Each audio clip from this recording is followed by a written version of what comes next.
This is Fresh Air. Let's get back to my interview with Jodie Foster. Her new movie is called A Private Life. So I want to go back to 2013 in our retrospective when you won a Golden Globe Lifetime Achievement Award. And this acceptance speech was a speech that a lot of people took notice of. So I'm just going to play this clip. Sure. Okay, here we go.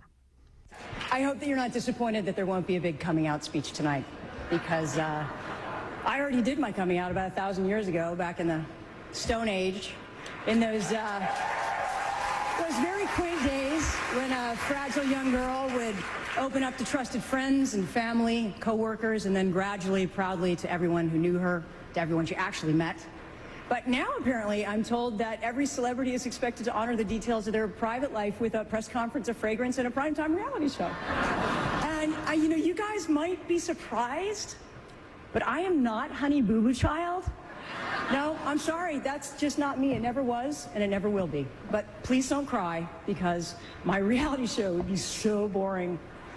I would have to make out with Marion Cotillard, or I'd have to spank Daniel Craig's bottom, you know, just to stay on the air. It's, you know, not bad work. You can get it, though.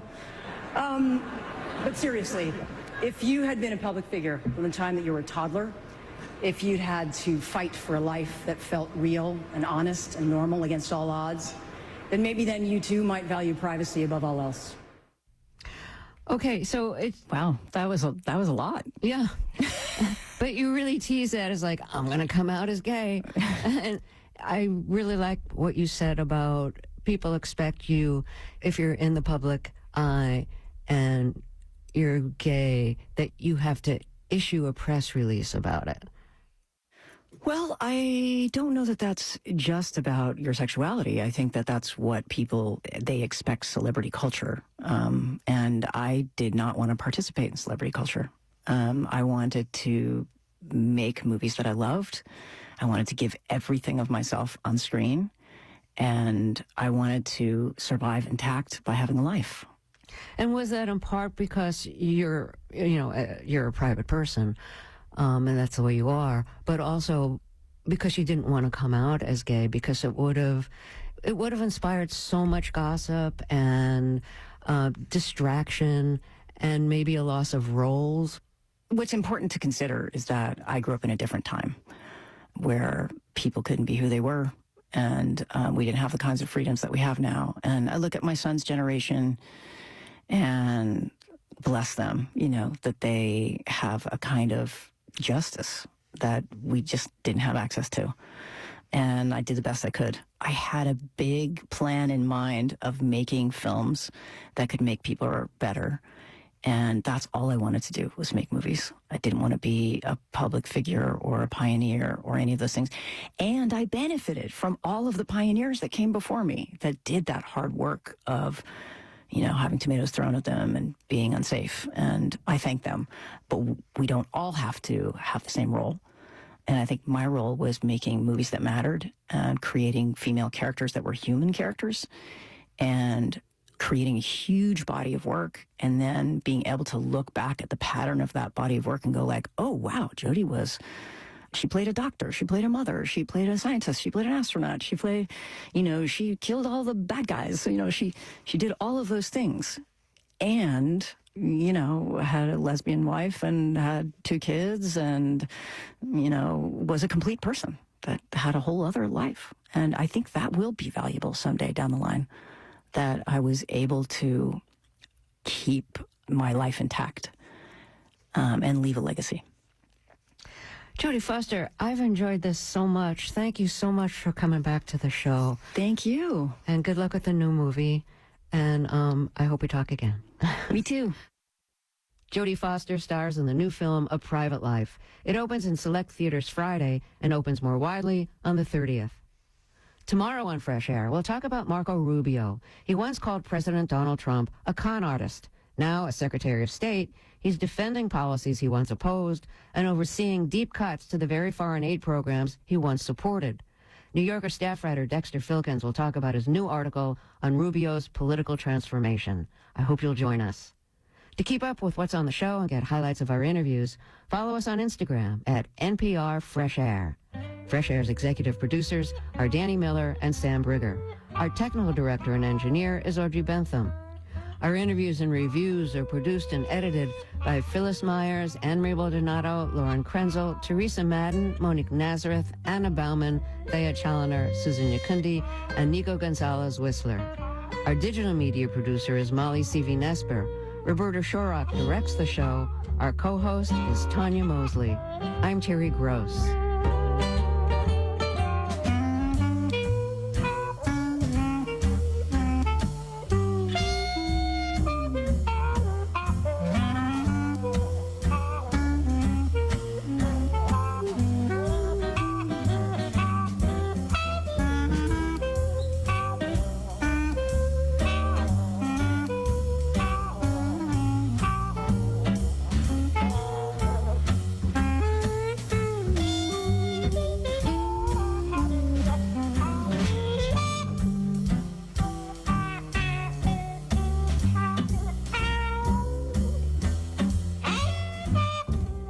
Support for NPR comes from this station and from BritBox, committed to helping viewers unbox the unexpected over the holidays with British TV, including original series Lindley and a new season of Karen Peary, streaming at BritBox.com. And from the Doris Duke Foundation, which aims to support the well-being of people and the planet for a more creative, equitable, and sustainable future. Fresh Air with Terry Gross is underwritten by the Davis H. Elliott Company, providing energy delivery services to utility and government partners since 1946. The Davis H. Elliott Company. Hi, this is Radio IQ Program Director Nicholas Yee. After receiving all of your feedback, we're making a few changes to the schedule of Radio IQ starting on Saturday, January 17th. The changes help us to cut a few costs following the loss of federal funding and introduce a few new shows that we hope you'll love. The new schedule, show descriptions, and a downloadable PDF are posted on our website, radioiq.org, by searching New Schedule. You're listening to Radio IQ on WVTF Roanoke, WRIQ Charles City Richmond, WVTU Charlottesville, WVTW Charlottesville, WVTR Marion, WISE FM Wise, WQIQ Spotsylvania, WIUR Lexington, WEHC Emory, HD3 of WURV Richmond, and on 92.5 Richmond and 94.9 Fredericksburg. Radio IQ, a listener-supported community service of Virginia Tech, on your smart speaker and online at radioiq.org.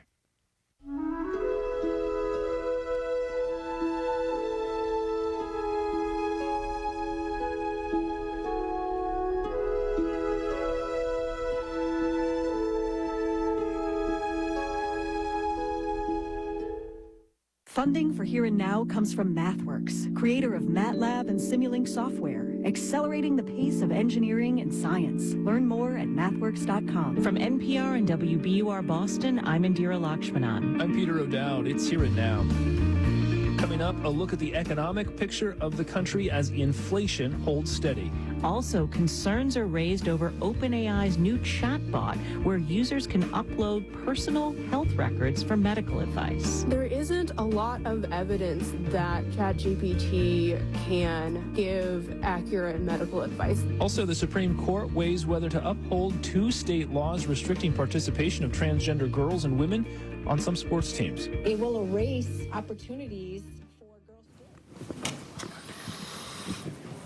Good afternoon and welcome to our organizational meeting for January 13th, 2026. Item A, opening ceremonies. Number 1, roll call. Will the clerk please call the roll?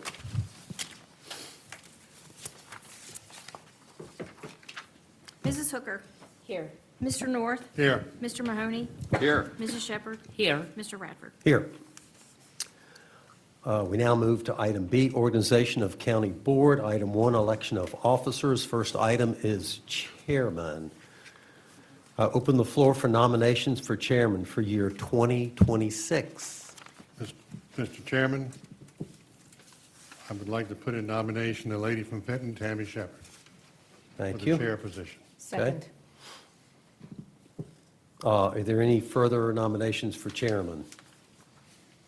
Hearing none, I'll now close the nominations. Supervisor Shepherd has been nominated for the position of chairman. We'll now vote on the nomination. I'm going to restate it. Supervisor Chairman has been nominated for chairman 2026. All those in favor of electing Supervisor Shepherd as chairman say aye, or those opposed say nay. I will call the vote. Ms. Hooker? Aye. Mr. North? Aye. Mr. Mahoney? Yes. Ms. Shepherd? Abstain. Well, I knew you would. And I vote in favor. The ayes have it, and Supervisor Shepherd is elected as the chairman. Supervisor Shepherd and I will now change seats. Mr. Radford, will you do your happy dance?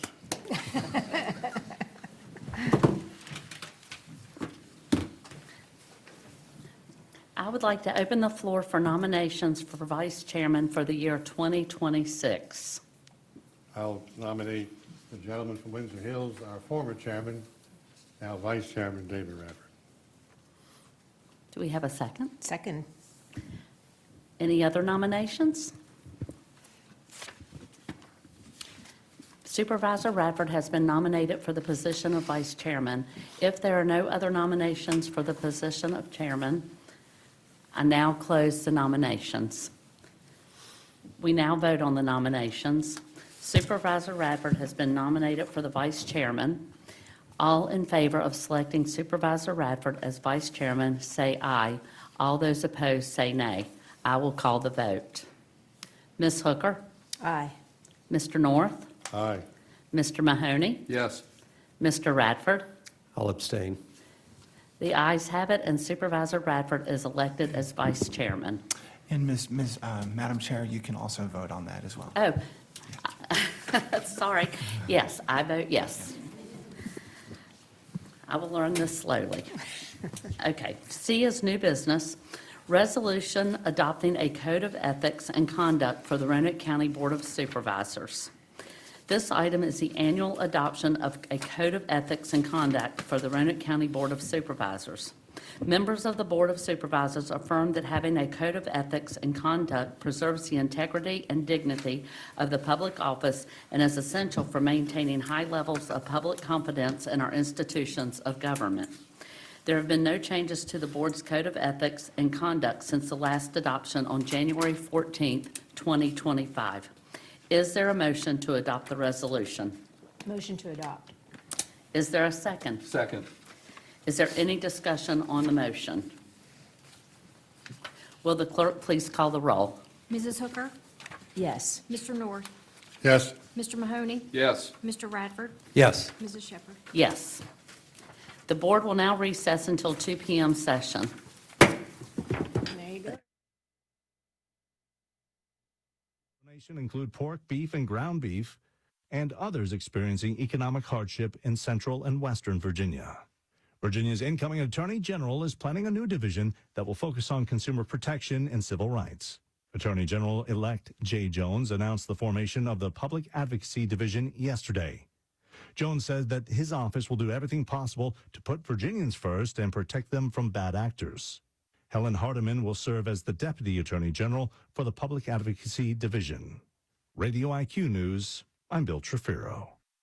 Support for NPR comes from NPR stations. Other contributors include Charles Schwab, offering investors choices like full-service wealth management, advice, investing, and trading on Thinkorswim. Learn more at schwab.com. And from the Doris Duke Foundation. Fairly pleasant today before much colder conditions arrive. It's your Radio IQ forecast. Sunny skies this afternoon, fairly breezy, temps in the upper 40s and mid-50s. Fairly clear tonight, although a few more clouds try to work into the region early Wednesday. Still a little breezy, especially along and west of the Blue Ridge. Lows in the mid-30s and low 40s. More clouds Wednesday, some showers move into the region as we progress through the day. The best chance for those along and west of the Blue Ridge. Some snow showers possible into the evening for the highest elevations of Southwest Virginia. From NPR and WBUR, I'm Indira Lakshmanan in Boston. I'm Peter O'Dowd in Phoenix. It's here and now with some new key economic data. December's Consumer Price Index is out today. It measures inflation, what we pay for goods. like food and gas and all kinds of other products. Scott Horsley, NPR's chief economics correspondent. What jumps out to you about this report? Well, it shows that inflation is not getting any worse, but it's also not getting any better. You know, the annual price increase that we saw in December, 2.7%, was exactly the same as what we saw in November. That's obviously a big improvement from where we were a few years ago, but it's also well above the Federal Reserve's target. So, you know, prices are still climbing, and they're climbing faster than most of us would like. I know you had your eye on energy prices. What'd you learn about that? Yeah, well, gasoline prices is one of the bright spots in this report. Gas prices are down rather substantially over the last year. But unfortunately for folks getting their winter heating bills, the price of electricity and natural gas is way up from a year ago. So energy's kind of a mixed bag. You can save at the gas pump, but you're paying more to keep your house warm and your water hot in your hot water heater. Some of that is because we're exporting more natural gas, and so that's a challenge.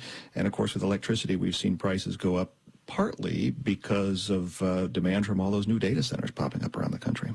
And President Trump seized on this inflation report today as another reason to demand that the Federal Reserve lower interest rates. The Fed is supposed to hold a policy meeting later this month. What do you think will happen? Yeah, I'm not exactly sure what the president saw in this report that told him that interest rates should be lower than they are now, except that, you know, pretty much everything the president sees, he thinks the interest rate should be lower than they are now. He has been waging a high-pressure campaign on the Federal Reserve to lower interest rates almost regardless of what the data shows from month to month. The Fed has cut interest rates at its last 3 meetings because policymakers are concerned about the softening job market. You know, we saw last week that we only added 50,000 jobs in December, and overall job gains for 2025 were down 70% from a year ago. So we've definitely seen softening the job market, which is a reason that the Fed might want to cut interest rates. On the other hand, these stubbornly high price increases are a reason that the Fed might want to go slow on that. And I think the markets are betting that Jerome Powell and his colleagues are going to hold interest rates steady at their meeting in a couple of weeks.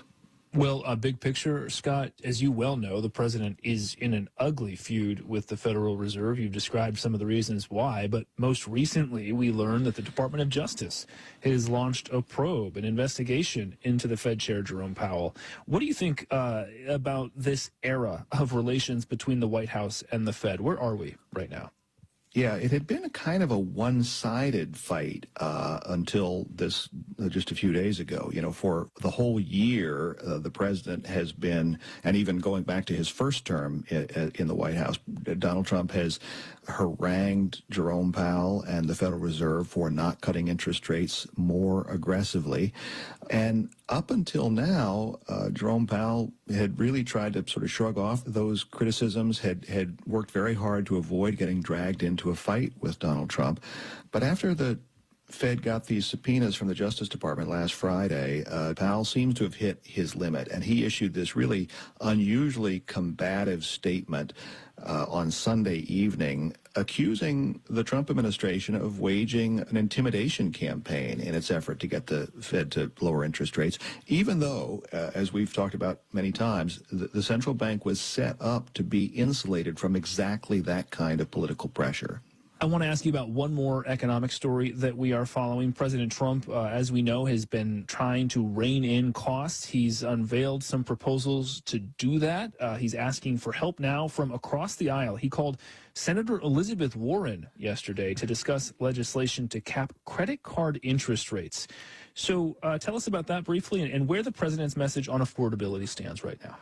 Yeah, you know, the president has trotted out a number of proposals to try to address affordability, whether that was the 50-year mortgage or now this cap on credit card interest rates. It's not clear he has the authority to cap interest rates like that. In fact, I think it's pretty clear he doesn't have the authority to cap interest rates like that, absent help from somebody like Elizabeth Warren. But, you know, keep in mind, the president's policies are also contributing to the high cost of living, whether it's tariffs or his immigration crackdown, which has limited the labor supply and, you know, made it more expensive for things like construction. So he is certainly taking some steps, at least at the margins, to give the appearance that he's addressing the high cost of living, but some of his core policies, whether it's the immigration crackdown or tariffs, are driving up the cost of living. All right. NPR's Scott Horsley. Thanks so much, as always. You bet. Take care. The Environmental Protection Agency is weakening air pollution standards for new power plants. The agency says that going forward, it won't look at the health effects and economic costs of some of the deadliest pollutants. It's part of the Trump administration's effort to remove environmental regulations that it says are holding back industry and slowing down economic growth. Environmentalists say this change could have serious effects on the air we breathe and could cost thousands of lives every year. Jake Spring is reporting on this for the Washington Post, and he joins us now. Jake, welcome. Thanks for having me, Indira. So explain to us what the EPA is doing differently now, and what was the analysis they cited that justified this decision? Sure. So the decision itself, as you said, was about new power plants. But in this, it had an analysis justifying its decision, which could have a more sweeping effect. And in particular, in the past, the EPA looks at how much it'll cost a company to install the technology, scrubbers or whatnot, to meet the standards. And that's on one side of the ledger. And on the other side, they consider what are the benefits to society, how many people would die if these standards aren't put into effect or miss work or suffer from disease. And they would put a monetary value on that, a dollar value, and they would weigh the costs against the benefits. So it's basically they're calculating a number and saying, we estimate if we don't do this, X number of people will die and it will cost society blank amount. It will cost taxpayers this much money. Is that right? Great. Yeah. It allows you to do an apples-to-apples comparison to kind of weigh up. If the benefits are more than the costs, then it makes a good case for setting the standard. Got it. But that's interesting that it's looking at just economic costs rather than just the societal costs of more than 100,000 people a year dying from air pollution, which are the estimates that, we've seen from the World Health Organization, MIT, and others.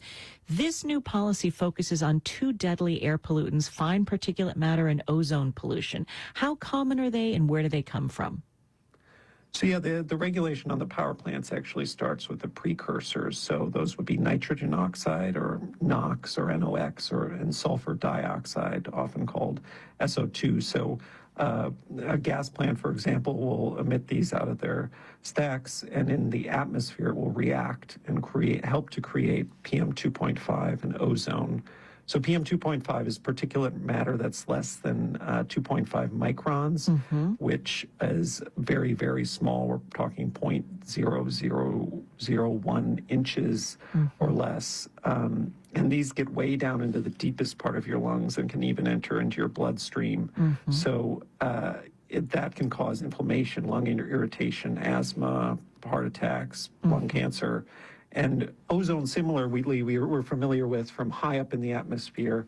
It protects us from harmful radiation. But when it's low down in the atmosphere, also being generated by these emissions, it's dangerous to breathe and can similarly lead to problems with asthma, COPD. And both of these are things that all of us are ingesting every day because they're emitted by power plants, factories, vehicles. They mix in the air on hot, sunny days, correct? That's correct.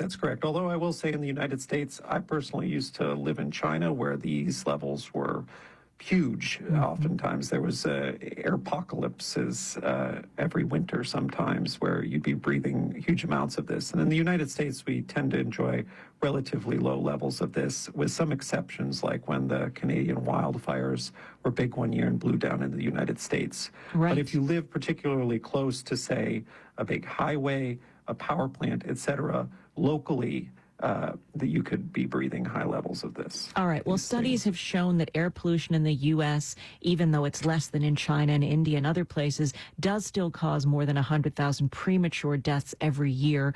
Could this policy change result in dirtier air and more premature deaths, as environmentalists are saying? Yeah, I mean, this particular policy, it does still cut the levels of NOx versus they reset the standards every 8 years, but by a factor of 10 less than what the Biden administration had proposed. So instead of cutting 2,659 tons by 2032, it'll cut only 296. The broader implications is that they're also rewriting the national ambient air quality standards for PM 2.5. So that's for the air everywhere. That's not just for power plants. And if they use the same type of analysis, it could mean weaker standards for the air everywhere. Well, listeners may not remember, depending on how old they are, that it was a Republican president, Richard Nixon, who actually created the Environmental Protection Agency and strengthened clean air and clean water standards in the early 70s. Since then, many Republican presidents, Trump included, have emphasized economic growth and tried to move away from environmental regulations. In the short time we have left, what are you seeing about the economic impact of the health damages from air pollution and how that could end up boomeranging? Even if industry goes forward, we have all the high cost of deaths or health care. Yeah, part of the big issue with this is these things will play out over the course of years. They're undoing standards relatively quickly in this, 4-year Trump term. But to really understand the full accounting of the damage, it will take years. That is Jake Spring, climate reporter at the Washington Post. Jake, thanks so much for joining us. Thanks for having me. You're listening to Here and Now.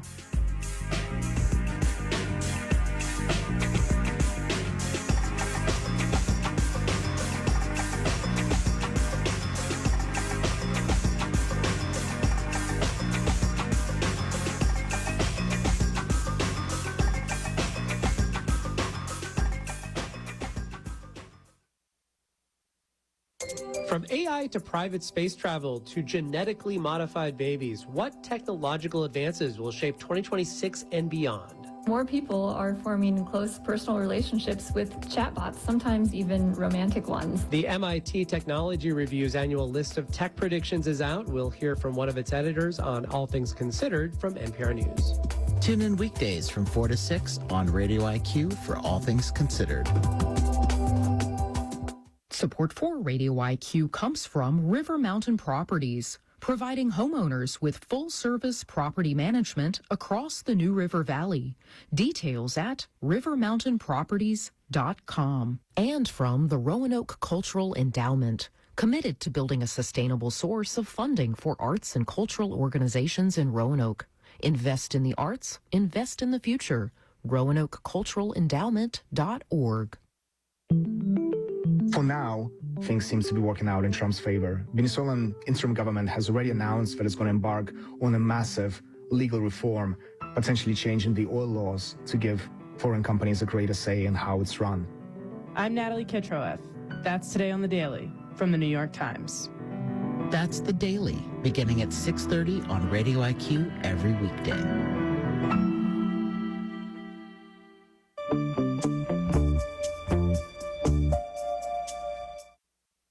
Funding for Here and Now comes from the listeners of WBUR Boston, where the program is produced, and Viking, dedicated to creating travel experiences for the thinking person, with programs designed for cultural enrichment on board and on shore. Learn more at Viking.com. It's Here and Now. 2 transgender athletes are having their day today at the Supreme Court. Becky Pepper Jackson does high school shot put and discus. Lindsay Hecox had tried to join the women's track team and cross-country teams at Boise State University. They've challenged laws in Idaho and West Virginia that restrict their participation on women's sports teams at publicly funded schools. And we're going to get multiple points of view on this case now, starting with Duke Law professor Dorianne Coleman. She's co-director of the Center for Sports Law and Policy. Dorianne, welcome. It's nice to be here. Thank you for having me. Let me ask you about what lawyers for Lindsay Hecox have said. This is an athlete that had been trying to make the track and field team at Boise State. They said that she's treated with both testosterone suppression and estrogen, which has decreased her muscle mass. They say that she has no athletic advantage over cisgender women. What does the science say? Is that clear to you? Yeah, the science is clear to me, and it's clear to me that they're wrong. There is no question that post-testosterone suppression and gender-affirming hormones, there's some mitigation of male advantage, but it's also clear that the mitigation is not nearly complete. But also, it's really important to get away from the notion that female athletes are simply low T males. The female body is really complicated. It's quite different from the male body in ways that sometimes have something to do with testosterone levels, but have to do with a lot of other things. All right, we spoke with Beth Parlato. She's a senior legal counsel at the Independent Women's Law Center. She's calling on the Supreme Court to uphold the laws both in Idaho and West Virginia. Here's what she told us. If they don't, basically what happens is that it will erase opportunities for girls' sports. That would actually be the end of girls' sports if the court does not uphold these laws. I know you've been a track and field athlete in the past. What do you think about what Beth said there? The end of girls' sports? Is it that austere? Well, I think that's overly dramatic. I think that it would be hugely damaging to girls and women's sports if the court were to hold that states can continue to allow transgender women and girls to compete head-to-head in important competitions. But girls and women's sports are quite a multifaceted institution, and there are lots of opportunities in girls and women's sports that are not quite so zero-sum, where including transgender women and girls would not actually cause harm to the mission. And the mission, and I describe it as, equality, as fairness, as safety, and all of that, where those driving motivators for separate sex sport are not implicated by inclusion. There's no reason to exclude. And it's not damaging. Well, what would that look like exactly? Because Lindsay Hecox's brief says that as a woman who is transgender, it would be painful and humiliating to be forced to be the only woman on a man's team. So what would participation in sports look like under your scenario?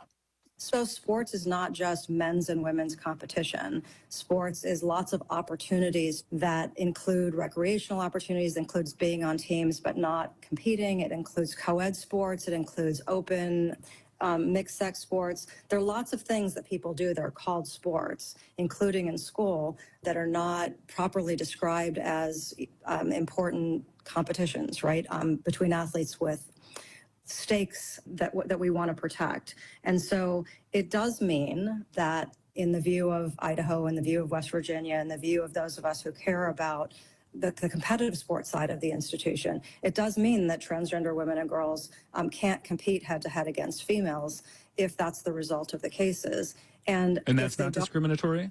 No, because they're not similarly situated to females, right? And so both boys and girls, males and females, have an opportunity to compete in competitive sports. They just have to compete in the category that corresponds to their anatomy and physiology, which is what competitive sport is set aside to do, right? It's designed to focus on anatomy and physiology and not on gender identity or other identity traits. So what do you think about Idaho's law then? Because Idaho's law would ban participation by transgender girls in all sports at all levels, including elementary school. Do you agree with that? I don't agree with Idaho's law because there are lots of sports settings in which sex and sex differences in human performance are not relevant.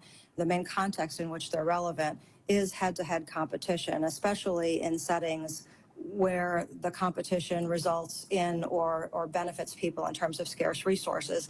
And the elementary school setting is certainly not one of those.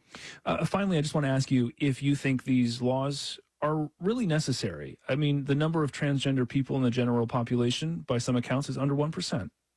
I do think the laws are necessary because there are growing numbers of transgender women and girls competing in girls and women's sports, including in high-stakes settings, in regional championships, in state championships, in national championships. And in those contexts, they displace women and girls who are female from important opportunities. And so, yes, I do think they're necessary. At the same time, it's important that they be done right. And I think categorical bans are not appropriate. Dorianne Coleman, professor at Duke University, where she's co-director of the Center for Sports Law and Policy. Dorianne, thanks so much. Appreciate it. Thanks for having me. All right, let's get a different point of view on this issue that is before the Supreme Court today. Chase Strangio is a lawyer with the American Civil Liberties Union. He's on the legal team for this case. He's also the first openly transgender person to present a case to the court. He did that last year. Chase, thanks for speaking with us. Appreciate it. Thanks for having me. And first of all, what's your reaction to Professor Coleman's argument there that it's not fair for transgender women to participate in women and girls sports when the competition is more intense and when the stakes are higher? Well, I think I want to start with a point of agreement, which is that there are, even accepting Professor Coleman's argument, lots of contexts in which it would be discriminatory to exclude a transgender woman or a transgender girl from women and girls sports. And unfortunately, Idaho's law reaches those contexts. As you mentioned, it goes as young as kindergarten. So you have elementary school context in which kids haven't even gone through puberty, in which this law is being enforced. And then also in Lindsay Hecox's own context, although at this point she's no longer playing sports at all, but had just been playing intramural sports at the club level. So that's hardly the type of elite competition that Professor Coleman was referencing. And the categorical ban in Idaho's case extends to those contexts. And that's the only question before the court. So to the extent Professor Coleman doesn't think categorical bans are appropriate, that is what's on the table here. And I think it's also important to note that there's two cases before the Supreme Court, and one involves a young woman who's in ninth grade who transitioned prior to puberty, never went through endogenous male puberty. And so all of those physiological changes that Professor Coleman is mentioning were never even implicated in that case. So I think it's important to provide that context. Sure, thank you. In one brief in this case, female athletes and their coaches argue that competitive sports benefit women's physical health, their academic achievement, their confidence, their social skills, their job performance, and that competing with people assigned male at birth would deprive them of, say, titles or records, medals, and scholarships, that sort of thing. What do you say to those who argue that this sets women back? Well, I will say I speak to this as someone who myself played women's sports growing up. I appreciate how important sports are generally to people's health, physical health, mental health. I mean, that's certainly true for the transgender young people that I represent. And we're talking about sports in educational settings here. And I think it's so important that we recognize that the legal principles, the constitutional protections and the statutory protections at issue in these cases do extend to everyone as an individual, and that includes transgender young people who also benefit from sports. And on the flip side, you have elite athletes like Megan Rapinoe, Sue Bird, Brianna Turner, Billie Jean King in the past who have said, I don't think that women's sports are threatened by the inclusion of trans women and girls in these settings. And so I certainly don't think that there's one set of opinions when it comes to what is the view of current elite athletes in women's sports. And I will say my view is that we want to ensure that everyone is able to enjoy the benefits of sports while they're in school settings. Last year, you argued a major case at the Supreme Court. Your clients challenged a Tennessee law banning gender-affirming care for minors. You lost that case. Considering the makeup of the court, do you think this case about participation in sports has any chance of turning out differently? Well, I mean, certainly we come into every case making our legal arguments. We won in the lower courts. I think we're right on the law. This is not a question about a debate over science. This is in a procedural posture when the records in the cases have shown, in fact, that the two transgender young people in the case are, in fact, similarly situated to cisgender girls. And that is how the case comes before the court. And the court, as a court of appellate review, is supposed to take the record as it finds it. And I think we absolutely should prevail on the law and the facts. And ultimately, these are cases that are in a very preliminary posture. No final ruling here. So it's really about sending it back to the lower courts to sort out these factual questions.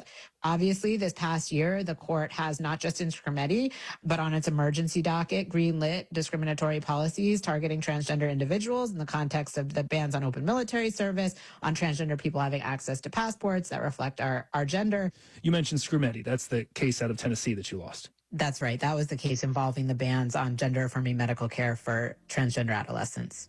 And so certainly we're aware of the past cases and decisions on the emergency docket and the merits docket, and know it's an uphill battle, and it's a battle that we will keep fighting. Chase Strangio is a lawyer with the American Civil Liberties Union. Thank you very much for your time. Thanks for having me. And you're listening to Here and Now.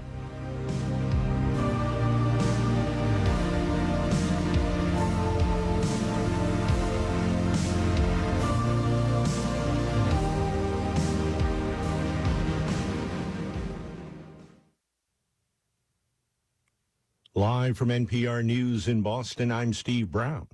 Days of demonstrations against immigration agents and a new lawsuit have left Minnesota tense. Federal authorities used tear gas yesterday to break up crowds of whistleblowing activists. The state, joined by Minneapolis and St. Paul, is suing the Trump administration to halt or limit the enforcement surge that led to the fatal shooting of a woman in Minneapolis last week. The Department of Homeland Security has pledged to send thousands of immigration officers into Minnesota in what Immigration and Customs Enforcement has called its largest enforcement operation ever. Russia has launched another major drone and missile attack on Ukraine that targeted the country's power grid in freezing temperatures. Ukrainian President Volodymyr Zelensky said today that Russia fired nearly 300 drones, 18 ballistic missiles, and 7 cruise missiles at 8 regions overnight. A strike in the Kharkiv region killed 4 people. The attack left several 100,000 households without power in the Kyiv region. Thousands of New York City nurses return to the picket lines again as their strike targeting some of the city's leading hospital systems is now in its second day. Union officials say roughly 15,000 nurses walked off the job yesterday at multiple campuses of 3 hospital systems. You're listening to Here and Now.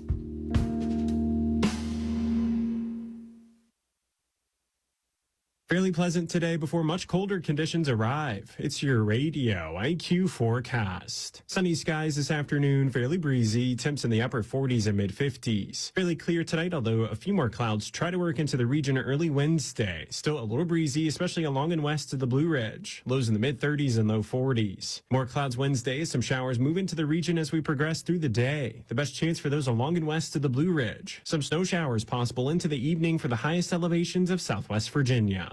Hi, this is Steve Inskeep. When you roll out of bed, bleary-eyed and groggy, if you're like me, the first thing on your mind is getting something to wake you up. So turn on the radio. NPR's daily news program, Morning Edition, has been working through the night to get you the news you need. It's as essential to your morning as a good cup of coffee. So hit the ground running by listening to Morning Edition from NPR News. You can hear Morning Edition beginning weekdays at 5 a.m. on Radio IQ. Funding for Here and Now comes from the listeners of WBUR Boston and your NPR station and Landmark College in Putney, Vermont, offering summer programs for high schoolers that focus on building executive function and transition to college skills. Landmark.edu/summer. And Viking, committed to exploring the world in comfort, offering small ship experiences with a shore excursion included in every port and programs designed for cultural enrichment. Learn more at Viking.com. It's Here and Now. Have you made a New Year's resolution to exercise more in 2026? If so, we have some advice. NPR Life Kit host Mariel Sagara spoke with exercise experts who say that a new fitness routine may be easier than you think. When people actually get an immediate positive experience when they move, that is just about the most potent motivator for continuing to do it. And fortunately for us, the research does now show that basically all movement counts. That's Michelle Seeger. She's a researcher at the University of Michigan who focuses on exercise and motivation. NPR science correspondent Maria Godoy quizzed her on what counts as exercise. All right, true or false? You have to sweat for it to count for health benefits. False. You have to do it in 30-minute uninterrupted stretches. False. You need to feel the burn or it really doesn't count. False. If you don't have a 45-minute block of time for a spin workout, that's okay. Try doing squats or lunges for a couple minutes while you're waiting for the kettle to boil. Your free time is likely going to show up in pockets that are much smaller than you were anticipating, but are meaty, if you really look at them and put them together. Katie Bowman is a biomechanist. She studies how forces and motion affect the human body. And she's the co-author of the book, I Know I Should Exercise, but she says try to seize those small moments of downtime throughout the day. One thing you can do is if you find yourself waiting, you got someplace early and you now have 7 minutes or 12 minutes, tune into that, set this as an intention or a cue that anytime you find yourself sort of sitting idly in your car, You're going to get up and you're going to get out and you're just going to move around. Go for a very brief walk. You can hop in place. You can reach up and touch the top of the car. Sometimes I do calf raises when I'm brushing my teeth because I always remember to brush my teeth. You know, one of the things that I urge the people that I train is to get creative with your time. That's Martinez Evans. He's a marathon runner and author of the book Slow AF Run Club, the ultimate guide for anyone who wants to run. You know, if you have a gym membership, can you go to the gym and watch TV while you do your run? Or if you're caring for your baby or young kids and you're strapped for time. Look, grab a kid, grab a toddler, and do some air squats. With them? Yeah, do some air squats. Use them as a weight. Now you got a 10 to 15 pound weight. But if you can carve out time for longer workouts, harness behavioral science techniques to stay motivated. Katie Milkman is a professor at the Wharton School of Business. She researches behavioral change and how we can create habits that stick. One of the motivation techniques Katie recommends is something called temptation bundling. So say you really like watching some TV series, like The Crown, for example. Here's Katie explaining temptation bundling to NPR correspondent Allison Aubrey. Research has shown that increase the rate at which people exercise if they combine a real pleasure that they look forward to with their workouts. So you're not allowed to watch The Crown unless you're at the gym. That's the idea. And as a result, you're going to start craving trips to the gym to see the next episode. And you won't feel any guilt about spending time watching TV because you'll be working out. If there's a kind of movement that you find intriguing or exciting, think of that curiosity as a trail of breadcrumbs. Follow them. Try it out. It could become your favorite way to move. Maria Segata hosts NPR's Life Kit podcast, where you can find all sorts of advice for better and healthier living. It's here and now.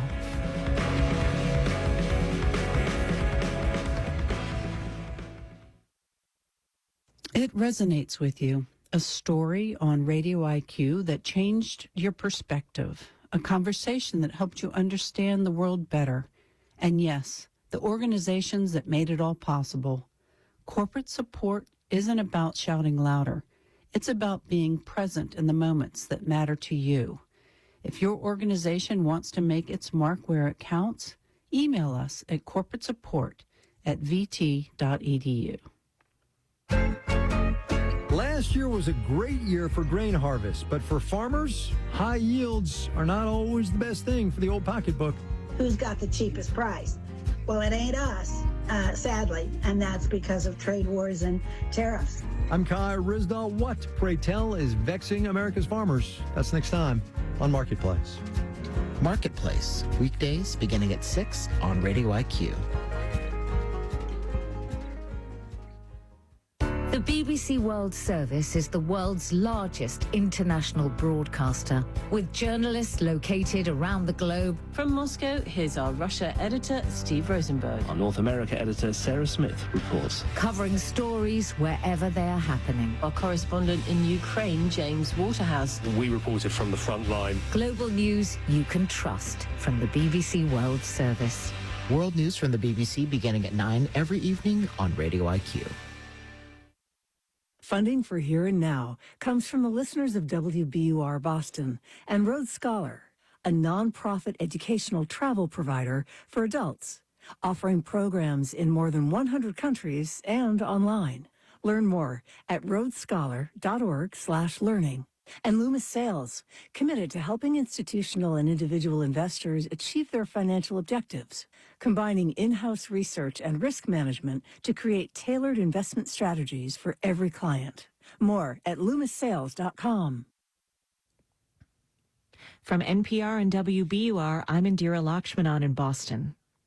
I'm Peter O'Dowd in Phoenix. It's here and now. Are corporate investors to blame for sky-high housing prices? Well, President Trump seems to think so. In a recent social media post, he said he wants Congress to limit Wall Street companies from buying up single-family homes. Let's bring in Daryl Fairweather, chief economist at Redfin. Daryl, nice to speak with you.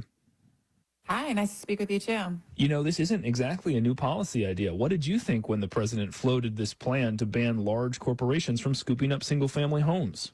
Yes, I've heard this idea before from both the left and the right.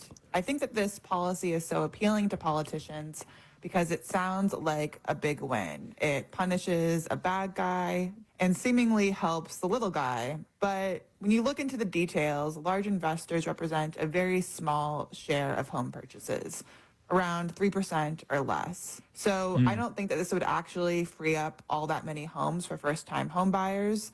And it's really easy for a large investor just to break themselves up into smaller companies and look like a small investor. So I don't think that this policy is going to achieve its aim of making homeownership more affordable or more accessible to regular people. I take your point that corporate ownership of homes is, an overall a pretty small sliver of the market, but corporate ownership really did pick up after the Great Recession and then again during the pandemic.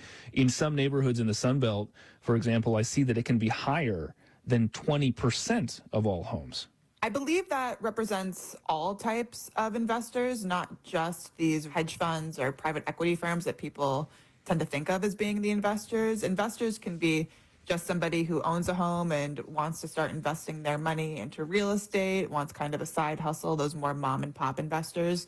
When you look at all investors, they have increased over time. It used to be that they represented about 7% of home purchases before the Great Recession, and now it's up to 17%. It surged during the pandemic, but then came back down when interest rates went up. And if you zoom out, it just looks like a linear trend up. And I think the reason this is happening is because buying a home as a first-time home buyer has become so unaffordable due to high prices and now high mortgage rates. So people who would have been first-time home buyers are now renters, and they're renting from investors. The argument that some economists make is that corporate owners eat up the supply of housing, which then drives up the cost of housing. Does that ring true to you in any way? Well, I think we have to ask, the cost of housing for who? These investors are not keeping these homes vacant in most cases. They are renting them out to somebody who is living in those homes. So if you removed investors from being able to buy homes, you would also be removing renters from those homes. And I think how they're targeting investors owning single-family homes is pretty telling, because single-family neighborhoods are segregated from multifamily neighborhoods in most of the United States. So if you're banning investors from buying single-family homes, you're essentially banning renters from living in those neighborhoods, which typically have better amenities, just better quality of life in general. And I don't think that that is really helping out the people who are middle class in this country. Some states have been looking at this policy at the local level. I know that Nevada's legislature has been trying to limit corporate ownership of housing, but the president is calling on Congress for a federal ban. What do you think that would look like? Is it possible? I'm not really sure what it would look like. First, they have to define what they mean by large investor. Maybe they would ban it based on the size of the company that's buying these homes, or maybe by the number of homes that are being bought. And I think if a home is appealing to one type of large investor, it would also be appealing to small investors. So I think that it probably wouldn't increase supply that's available to first-time buyers. It would probably just shift these homes being bought from large investors to small investors. And I also bet that investors are going to push back on this, especially the large ones who have a lot of money to lobby. So I'm skeptical that this would get passed in a way that would actually result in the goals that the president is talking about. Well, you make a very interesting point. The CEO of Blackstone, a big investment firm, was a major donor to Trump's campaign. Stock prices of companies like his dropped more than 5% the day after the president made this post on social media. Are you surprised the president would push for an economic policy that would be tough on real estate companies, his bread and butter? I think it's really cheap talk to say that you're going to ban investors and then say that Congress is going to do it. It's a win just as a talking point, but, I'll believe it when I see it actually passed and become law. I can sense that you're skeptical of this policy. What would be a better solution to bringing the cost of housing down? Well, what we really need to do is increase the supply of housing. We're 4 million homes short in this country. And the reason that housing has gotten so unaffordable is because of that supply shortage. It's really just supply and demand economics. Now, there's another question about how can we make home ownership more accessible as opposed to renting. And if you wanted to do that, I think what I would want is a tax on landlords as opposed to an outright ban on just one specific type of landlord. I think that would help level the playing field and make it so that investors are investing in something that is more productive to the economy than just buying existing homes. It's better for the economy if they're investing in things that are growing the economy. That's Daryl Fairweather, Redfin's chief economist. Thanks, Daryl. Thank you. Ever since the Hamas-led attacks of October 2023 triggered Israel's war in Gaza, tensions have risen between Jews and Palestinians who live in Israel. But in the old port city of Jaffa, south of Tel Aviv, a small nail salon has become an oasis where people can talk across communities. Here's NPR's Hadil Al-Shalji. The phone calls start early at Salon Jaffa. Owner Imbal Blech hustles to schedule her services. The salon is small, brightly lit, dog-eared magazines stuffed behind the mani-pedi chairs, and a small room for facials in the back. Blech is an Israeli Jew, 48 years old, with a mound of messy hair. She wears leggings and a black T-shirt emblazoned with the word shalom, or peace in English letters. Every morning before the rush of clients, she sets up 2 benches and a small table outside the salon. She says the benches are as much a part of the salon as the pedicure stations. I need to smoke, I need to drink coffee, I need to be outside, I need a bench.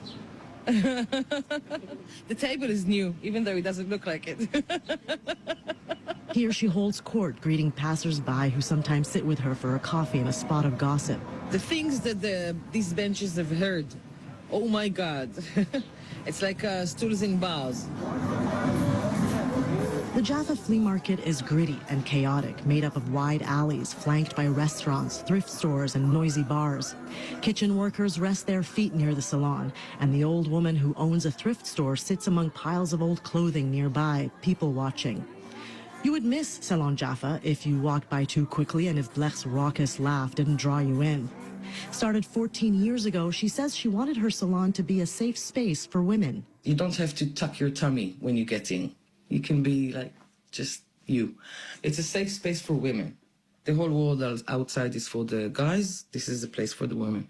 After the war in Gaza began in October 2023, Salon Jaffa unexpectedly became a safe haven for Palestinians with Israeli citizenship, some of whom say they've been discriminated against, and Jews who are critical of Israel's actions.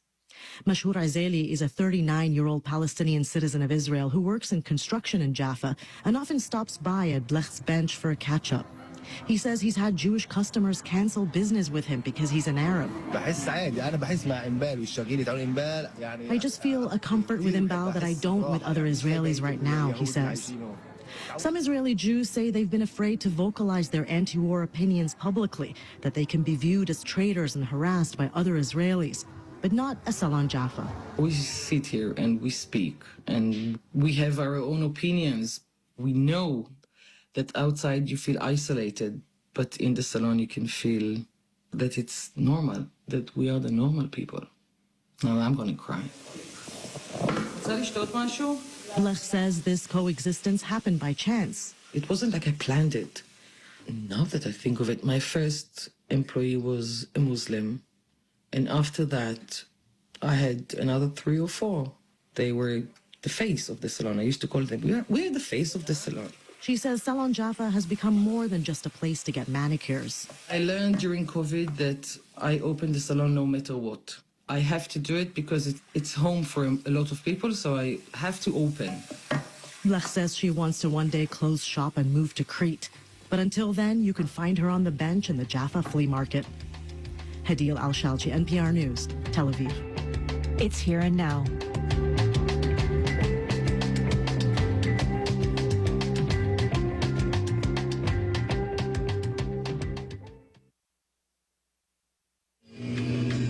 Hi, it's Steve Inskeep. And I'm Mary Louise Kelly. You may have heard that prices for used vehicles are up. That car you've been thinking about donating to this station? That car could be worth hundreds of dollars or even more in support. If you don't need it, donate it. It's easy, it's free to you, and the proceeds help us bring you the news. Learn more on this station's website. Go to radioiq.org and click the support tab and select vehicle donation.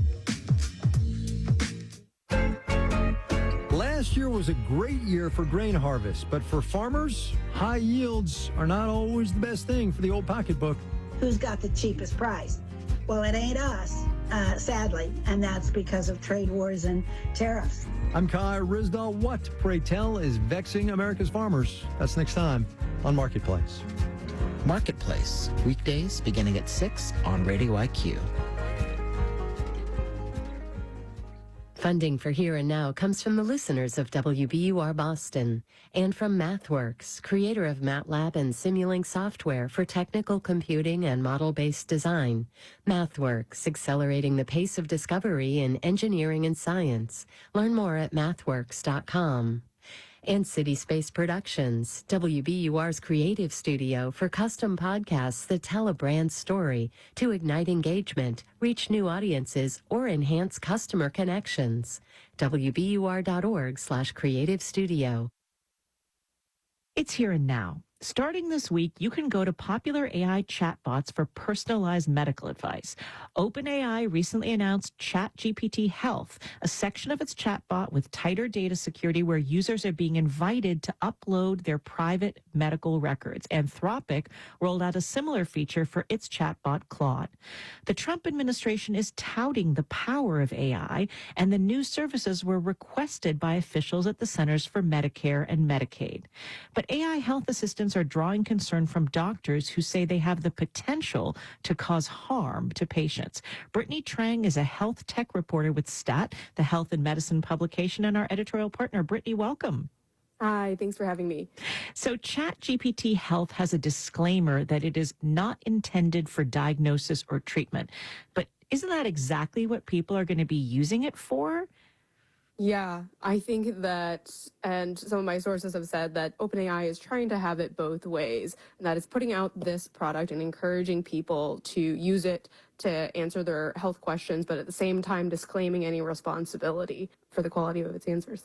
All right. Well, I mean, is it safe to upload your personal medical records to an AI chatbot? And how is this ChatGPT Health different from basic ChatGPT and likewise the special section of Claude? How is it different?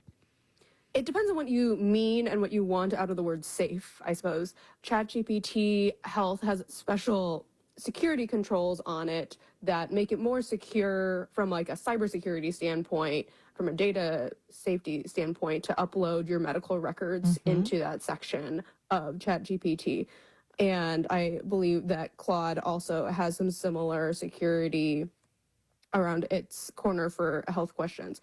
Both Anthropic and OpenAI promise that they're not going to train their models on your data, although OpenAI's does say they're foundation models, which doesn't seem to preclude fine-tuning their models or anything. And we know that they take in information that they learn about you to try to enhance your experience. For example, if you've been talking to regular ChatGPT about how you started a new job, it will remember that when you go into ChatGPT Health and may suggest, oh, if you're experiencing a lot of stress, maybe that's because you just started a new job, which they know about you from the other parts of ChatGPT that you use. All right. Well, OpenAI says that as of this month, more than 40 million people a day are already asking ChatGPT questions about their health.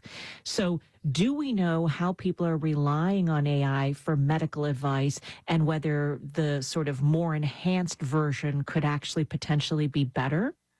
So lots of people, like, as you said, and as OpenAI have said, are using ChatGPT and other chatbots for medical advice and health questions. You mentioned at the top that Medicare has asked some of these tech developers to make AI patient apps. And one of the officials who is in charge of that initiative, Amy Gleason, every time she talks about the initiative that the government has, she talks about her daughter who was diagnosed as a preteen with a rare disease and how AI probably would be able to help them faster because it took them looking at 12 doctors and a bunch of different states and a bunch of different health systems. And her daughter, who is now 27, is trying to get into a clinical trial and uploaded her records to ChatGPT to say, like, help me find a clinical trial. And ChatGPT actually looked at her records and said, actually, you don't have this thing that your records say that you have. You have a slightly different disease that makes you eligible for this clinical trial you wanted to get into. And it turned out to be right. Okay, well, that's an example of how AI can be helpful in medical advice, but what about the risks? I'm wondering, can ChatGPT Health or Claude actually give accurate, personalized medical advice in the same way a doctor would? And also, what about the potential downsides, like the California teenager who died last year after asking ChatGPT to help him get high safely? Yeah, there isn't a lot of evidence that ChatGPT can give accurate medical advice, mostly because it just hasn't been studied. So there are some studies of some shorter that OpenAI has done of some shorter interactions where, you know, the user asks one question and the chatbot gives one answer. But the kinds of interactions that they're encouraging users to make when uploading their records is to have these long exchanges with ChatGPT over long amounts of time. And there haven't been studies about how good the advice is in those settings. Another study that came out at the end of December in a preprint study from leading health researchers, they looked at 31 different LLMs, large language models, and found that in the setting of, they were more looking at the case of doctor advice, that these AI models were giving potentially harmful advice 22% of the time. So you have a wide range of helpful to potentially non-helpful. And it could be better than nothing when you maybe are in the middle of the night and you're trying to figure out whether you need to go to the emergency room or not. But it is always best to try to check with multiple models, or if you have any inkling that you need to talk to a medical professional, to try to do that. Brittany Trang is a reporter with STAT, the health and medicine publication. Brittany, thank you so much for joining us. All right, thank you so much. Here and Now is a production of NPR and WBUR. I'm Indira Lakshmanan in Boston. And I'm Peter O'Dowd in Phoenix. It's Here and Now.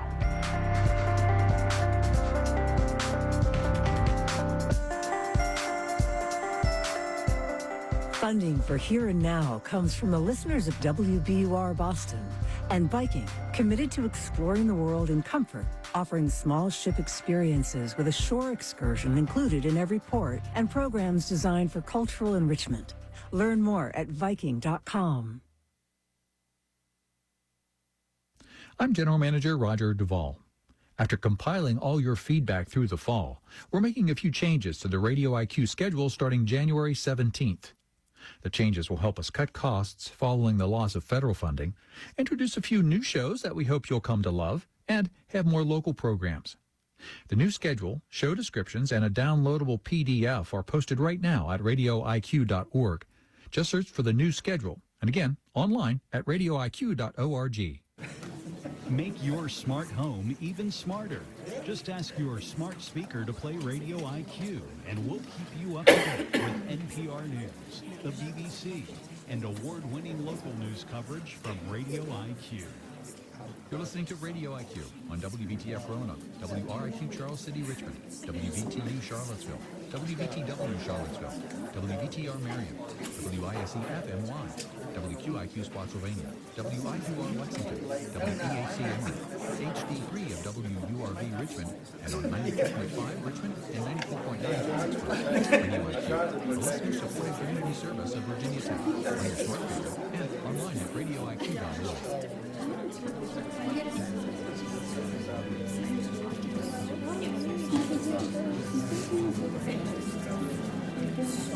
You crawl out the door. Okay. I invite all who so desire to stand for a moment of silence and to remain standing for the Pledge of Allegiance.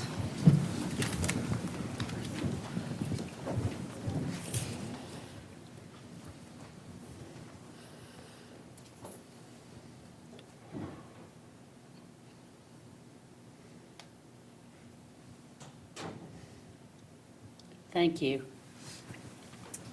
I pledge allegiance to the flag of the United States of America and to the republic for which it stands, one nation, under God, indivisible, with liberty and justice for all.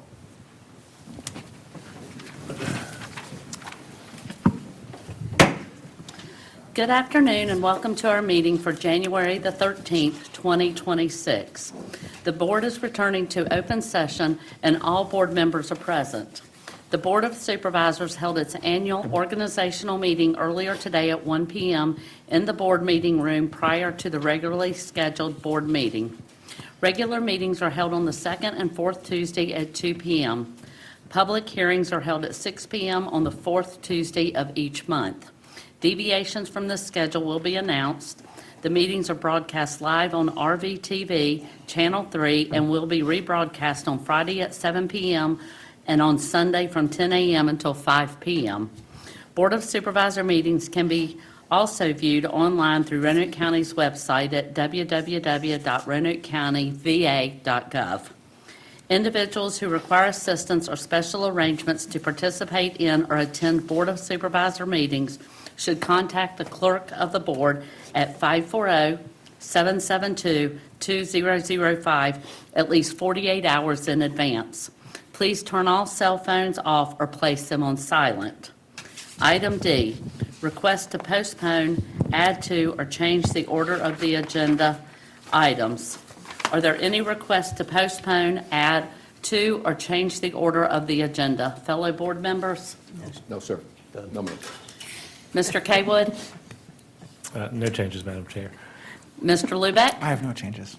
Okay. E, proclamations, resolutions, recognitions, and awards. Item 1, resolution congratulating the Cave Spring High School competition cheer team for winning the 2025 Virginia High School League VHSL Class 3A Championship.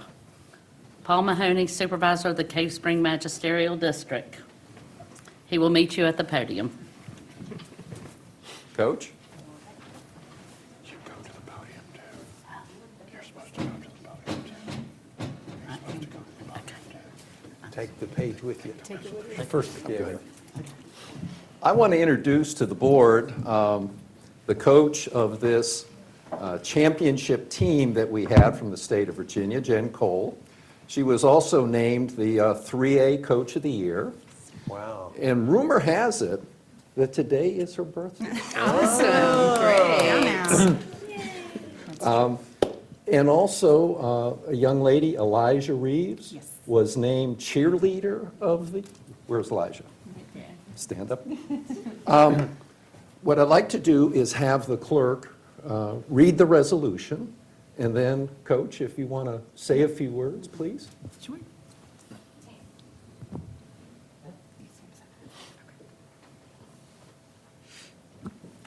Resolution congratulating the Cave Spring High School School Competition Cheer Team for winning the 2025 Virginia High School League VHSL State Championship. Whereas athletic competitions are an important and integral part of the team curriculum at schools in Roanoke County, teaching cooperation, sportsmanship, teamwork, and athletic skill. And whereas on November 8th, 2025, the Cave Spring High School cheer team won the state championship at the VCU Siegel Center in Richmond with a score of 280. And whereas this team was driven, focused on themselves, respected themselves and those who competed against, the overall skill and versatility of its team as well as overall athletic ability was highly impressive. And whereas Elijah Reeves was named 3A State Cheerleader of the Year, and whereas Coach Cole was selected as 3A Coach of the Year, and whereas the team represented their school and community with great character, poise, and sportsmanship. They are a true asset to Roanoke County. Now therefore be it resolved that the Board of Supervisors of Roanoke County, Virginia does hereby extend its sincere congratulations to the members of the Cave Spring High School Competition Cheer Team, Lucia Bird, Ashton Borgman, Lauren Borgman, Emma Brundett, Janice Chancellor, J.C. Chancellor, Annabelle Croy, Piper Dickinson, Riley Duff, Emma Ferris, Morgan Fralin, Zoe Furlong, Caroline Goodwin, Katie Leftwich, Reagan Nash, Elijah Reeves, Jasmine Reynolds, Kaylin Rogers, Katie Simpek, Kinsley Schillinger, Bianca Shelton, Peyton Shively, Alexis Schwartz, Kinsley Trivet, Adeline Williams, Abby Wolford, and Braylon Wood. Coaches, Jen Cole, Katie Weeks, Taryn Mabry, and Abby Holbrook. Be it further resolved that the Board of Supervisors extends its best wishes to the members of the team, the coaches, and the school in their future endeavors. Madam Chair, I move the board's approval of this resolution. Is there a motion to adopt the resolution? Yes, ma'am. So moved. Is there a second? Second. Is there any discussion? Will the clerk please call the roll? Mr. Radford. Yes. Mrs. Hooker. Yes. Mr. North. Yes. Mr. Mahoney. Yes. Mrs. Shepherd. Yes. Um, Do the coaches have anything to add? We would just like to thank you all for having us today. It's really important whenever we can celebrate the hard work of this team and let the community sort of get to see them in a different environment and have that recognition. It means a lot to them for the hard work that they put in. They got to get out of school a little early. So that was exciting. And we love our community, and we just appreciate any opportunity when we get to come out and, you know, be with you all. So Now, thank you. Coach, this is, I had your team here last year. Yes, sir. Because you won the state championship last year. And I forget, how many years has Cave Spring won this over the past, 4 or 5 years? We have won 7 championships since 2014. Wow. That's awesome. Yes. It is a hefty number. They put in the work for it. We don't take it for granted. It's not an easy process to get to that point. We're just forever proud of what they put in. I had never sat through watching these competitions. And so I've done that the last 2 years. And it is highly competitive. And many of the young ladies suffer injuries, concussions and broken arms and sprained things. It is very hard and very challenging. And it is a lot of work. And I want to applaud all these beautiful young women. You do a great job. Thank you. And you make our community proud of you. So thank you. Thank you for everything you do. Thank you. Do any of the fellow board members want to share any additional comments? Yeah, we'll start over here and we'll work toward Mr. North. Congratulations, Coach and Cheerleader of the Year. Excellent. I've never seen the competition, but I've seen videos on Instagram and YouTube. And it is a lot more technical. And you're right, Mr. Mahoney. I can see where injuries can happen. I guess you guys are throwing each other way up in the air and trying to catch each other. And it looks like, is this the entire varsity team? This is, so our cheerleaders, they are a mixed match of our sideline JV and varsity teams. So all these athletes also cheer for our basketball and football teams. This team in particular is considered a varsity team, and it's the largest one we've ever had. So very exciting for us. Wow. Congratulations, young ladies. And Thank you. be safe doing all that tumbling, please. Thank you. So I just want to add my congratulations also, and just as a reminder to all these great student athletes that you all are, whether or not you recognize it, you're ambassadors for Roanoke County. And so you are spreading the good news about Roanoke County just by your success and your attitude and your demeanor when you're out and you're cheering and when you're advocating for your teams. So thank you for your good work for Roanoke County. It's great to have you all here. Thank you.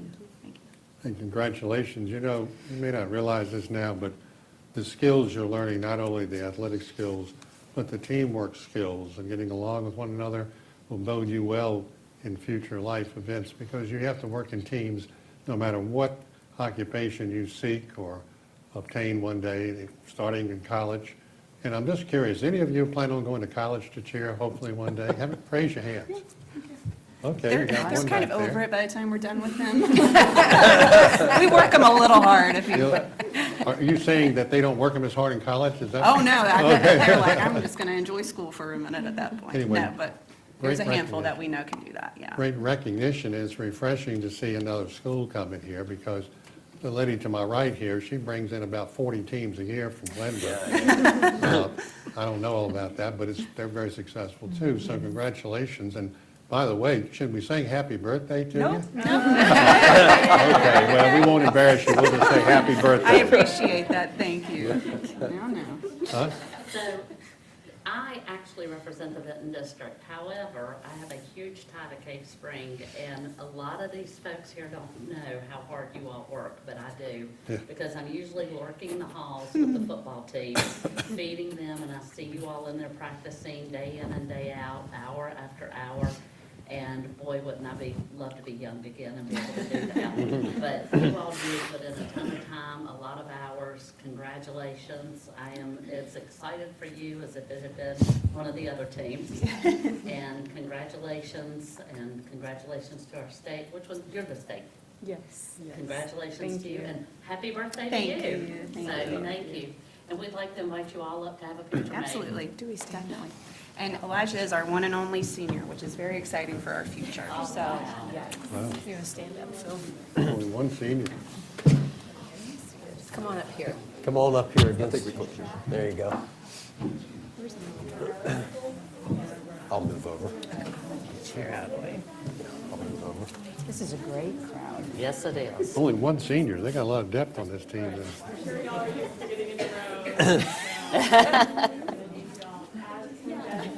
They might have the tall ones in the back and I think they're doing that. other squad.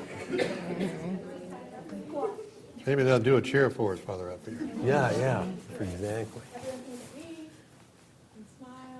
And say happy birthday. Happy birthday. Hey, our heads were cut off in that picture.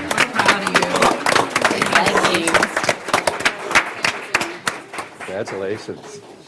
Congratulations, girls. See you next Thank year. you. Yeah, keep it going. Losing is not an option. Hey, let's see you next year. All right.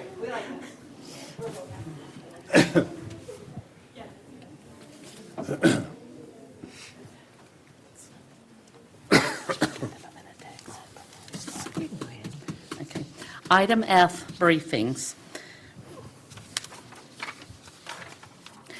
Do any of my fellow members wish to comment and recognize Landon Howard? I got it all twisted around. Yes. One page ahead. I did. Do I need to read the F? Yeah. It's not in blue. Yeah, read item. Briefing by Visit Virginia's Blue Ridge to provide 2025 tourism results. Landon Howard, President of VVR. I'm sorry, this is my first time. No, trying to do this, so. Thank you. This is awesome. He's only got 3 minutes. Good afternoon. I will give him a little bit more than 3. Oh, thank you. I'll see the 3 here, so. Yes, there you go. Good afternoon, and thank you all. Thank you all so much for the opportunity to come and meet with you today and share some great news, some absolutely fabulous news. 2025 was the best year we've ever had in terms of just tourism numbers. I mean, what we were able to host, it was just amazing. And so we look forward to sharing some information about this.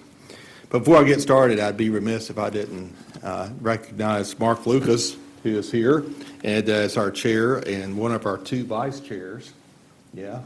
And then there's another vice chair that I answer to. His name's Richard K. Wood. And then there's a treasurer I answer to, and that's Doug Blunt.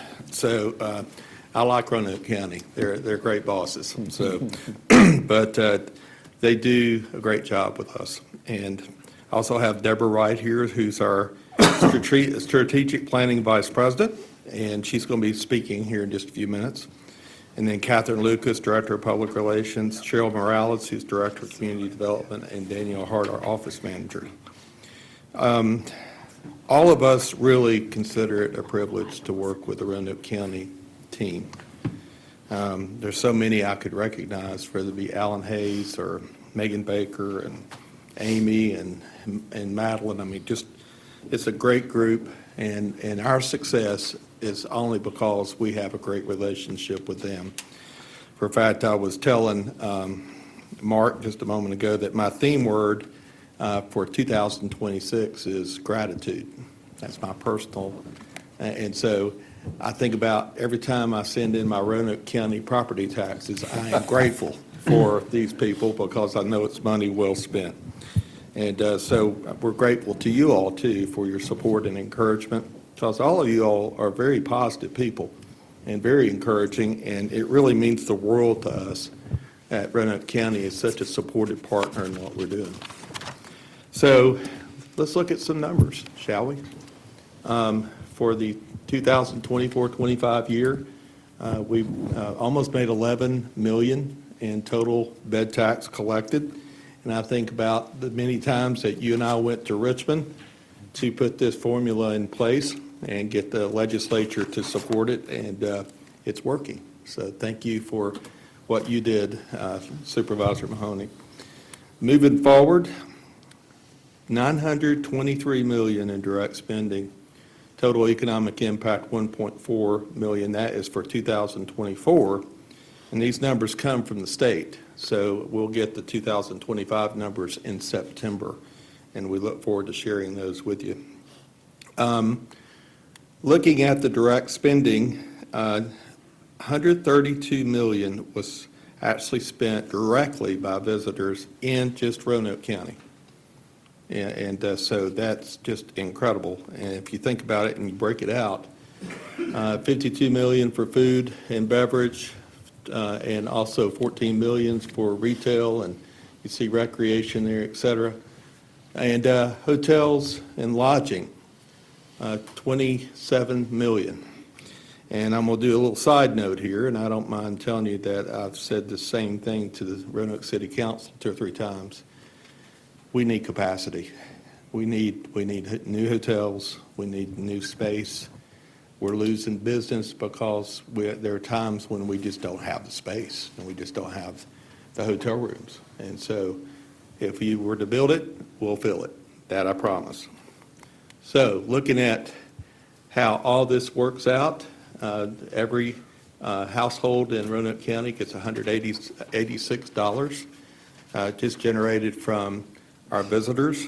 And given that we're hearing all about affordability, we thought it would be fun to say that's 1 to 2 weeks of groceries for the average Roanoke resident and 4 to 5 tanks of gas that tourism is generating for our visitors. Now let's move a little bit heavier into the numbers. Let's look at 2024. For Roanoke County alone, revenue was at $31 million for lodging.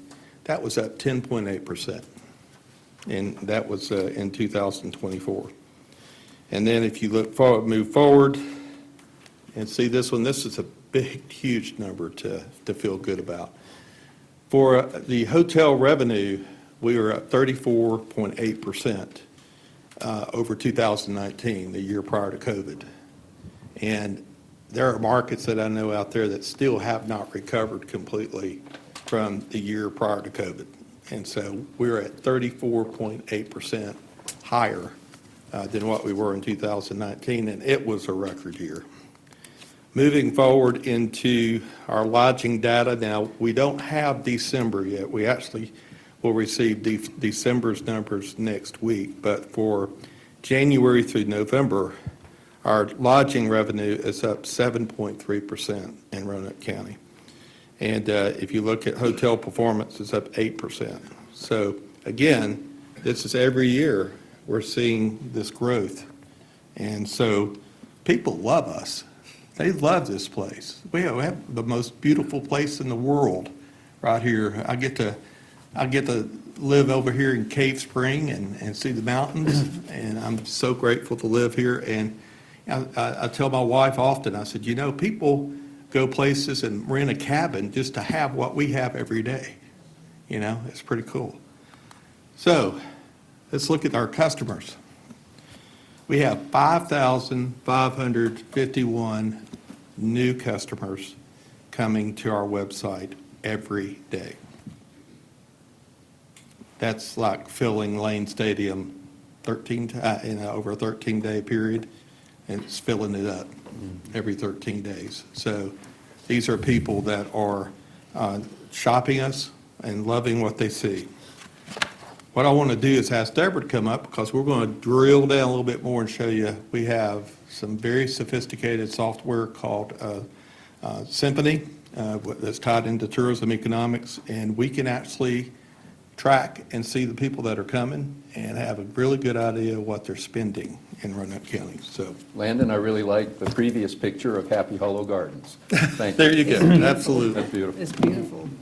You got to hit that in April or May. That's right.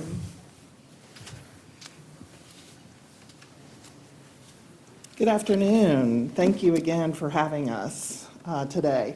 So as Landon indicated, I mean, we've got record numbers of over 2 million unique visitors that are coming to our website last fiscal year, and that's where he was coming up with the number of new visitors that are coming every day of over 5,000 a day, which kind of puts it in perspective. And on social media, we have over 6 million engagement. So those are people who are interacting with it, that like it, that share it, or are commenting on our information. So this really is the trajectory of the numbers that we're seeing that Landon presented with hotel rooms. A lot of this is in part to the spring marketing campaign. The campaign was Vacation Starts with VA's Blue Ridge, and this is kind of tagging on what the state did with Vacation Starts with VA. So we worked directly with them. In fact, we got a grant to assist us with this campaign. And the campaign ran from April through July and targeted Northern Virginia, Washington, D.C. area, and then Richmond. And again, this came from our research as our top feeder markets to the region. We really highlighted on digital platforms, and we did this because we can track it better, but also the volatility of the market, especially in those feeder markets during this time frame of spring and summer with the furloughs that were happening. So we did have to transition a little bit, but again, a successful campaign.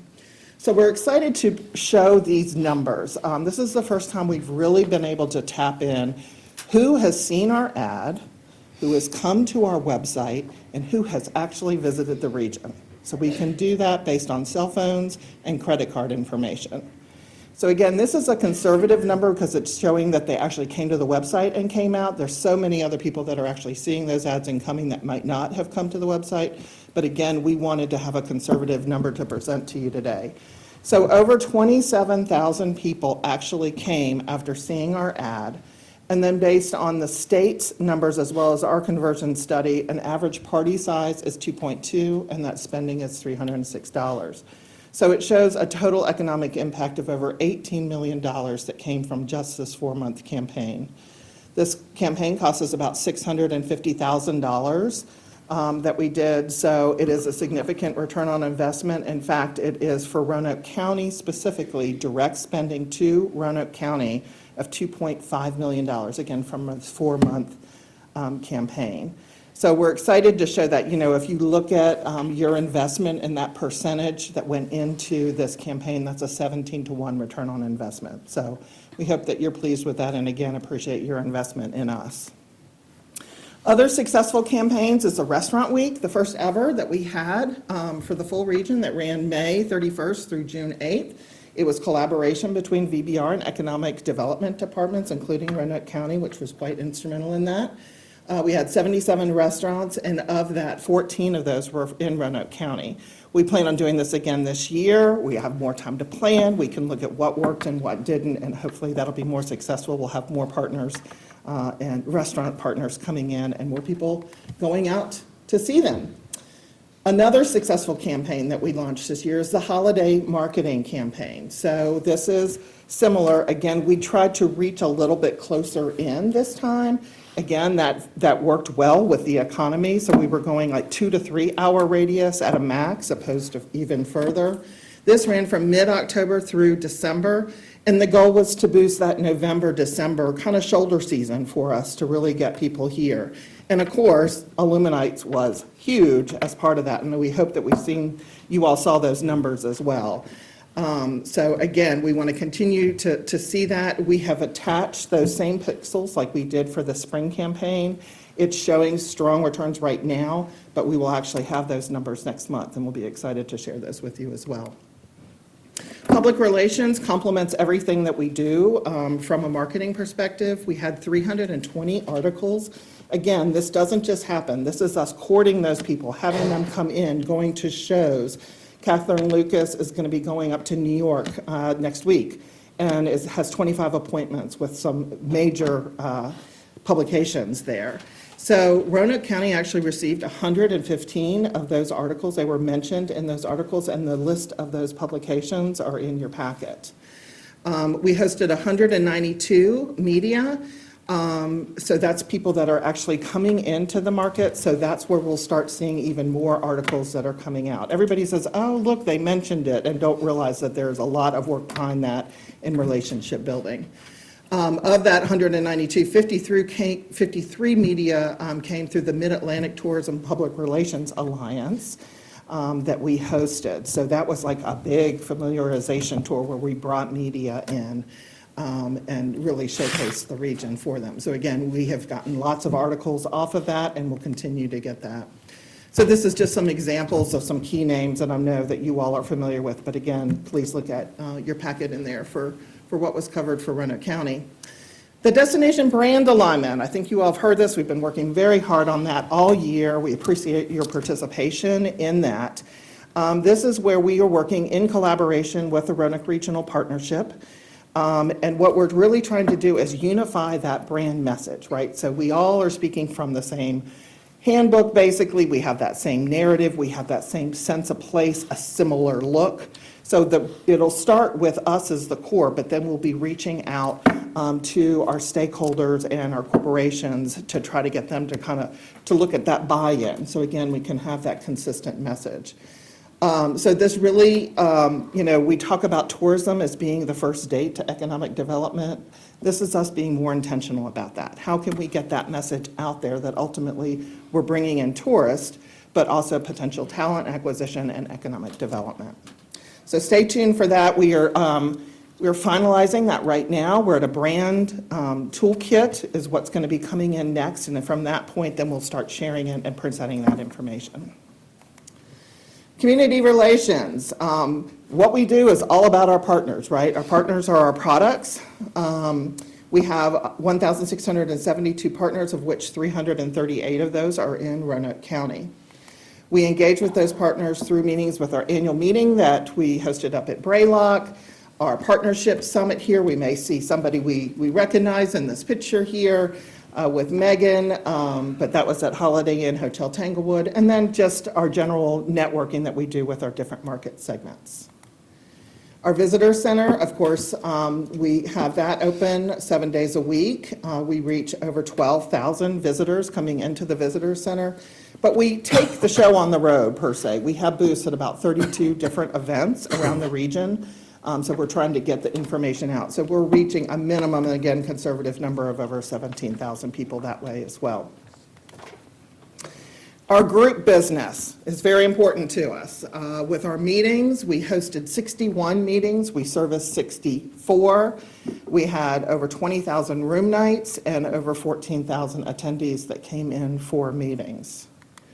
The other portion of our group business is sports. So last year we hosted 74 sporting events, serviced 65, and again, room nights are 43,000 and attendees are over 87,000 with a direct spending impact of almost $20 million just in that sports group. Doug is also our chair of our sports council, so we appreciate you for that as well. So in looking at Roanoke County specifically, we hosted 9 events that we can say were core in Roanoke County. I just hit something. And then $10,000 in commitments. Oop, thank you. And with a direct spending of almost $4.5 million. This does not include a lot of our ball and bat sports, our softball, our fast pitch. A lot of those things are coming in that you all work directly with Salem on, but you get a lot of the hotel rooms and headquarter hotels for that as well. So we hosted this little event, USA Cycling Endurance Mountain Biking event. So it was, a lot of work. We appreciate everyone's help on that, but I tell you, what a great event, and we could not have done it without our community partners in Roanoke County. So just kind of looking at that and the successes of that, it brought in over $2.6 million in direct spending. We had almost 1,300 people register, athletes that participated, and then another 2,400 in registrations. So that's people that are participating in multiple events. We had over 15,000 spectators, and 12,000 of those were in Explore Park during the 3-day event there as well. And then just looking at marketing, I mean, you can see we had a growth of over 138% with, again, 634,000 engagements. So again, getting that word out there. Of course, it's all about hotel room nights. You know, we generated just from that week of event, it was an increase of 7.3 in revenue. And short-term rentals is huge during that time with 31%. But I want to point out in the center a quote that came out on Instagram. Talking to my wife this week about a move. Those were some of the best trails I've ever seen. This is the type of thing we hear, and this is what we're talking about being intentional, about the groups that we're bringing here, the visitors that we're bringing here, that could ultimately move here, again, invest in the region. So speaking of investing, this was the first time that we attached a $10 fee to each registration in order for it to go back to trail maintenance. We know that this is huge. You know, we want to preserve, I mean, our major asset is those outdoor amenities, and we have to preserve them. So this ended up raising $22,400, of which we split between Roanoke County and Roanoke City, since you all were the core sponsors of this. And we'd like to present you with a check. Madam Chair Shepherd, if you want to come up, or if we want to do a group picture from behind. Would love to have Alan as well. There he is way in the back. We could not have done it without Park and Rec from Roanoke County. Doug, Richard, if anyone else, I'll let you all decide how we want to pull people together here. Yes, absolutely. Yes, ma'am. I want my chair, vice chair, please. Should we stand? Your vice chair. Alan, can you move your head? Thank you. Doug, your treasurer. Anyone that wrote the checks. Who's going to endorse that check quickly? Yeah, put for deposit only. Get the check straight now. You don't want it lopsided. Is it straight? Very beautiful. We're gonna look over here, smile, say happy money. Lift the check up. There we go. Perfect. And then I have one more. Oh. So with that, we have framed a jersey from the event specifically beautiful. with Roanoke County and Explore Park. So again, thank you. That's beautiful. Yeah. As well. Yeah. Thank you. Yes. Yes, indeed. Thank you, Richard. Something to hang on the fourth floor.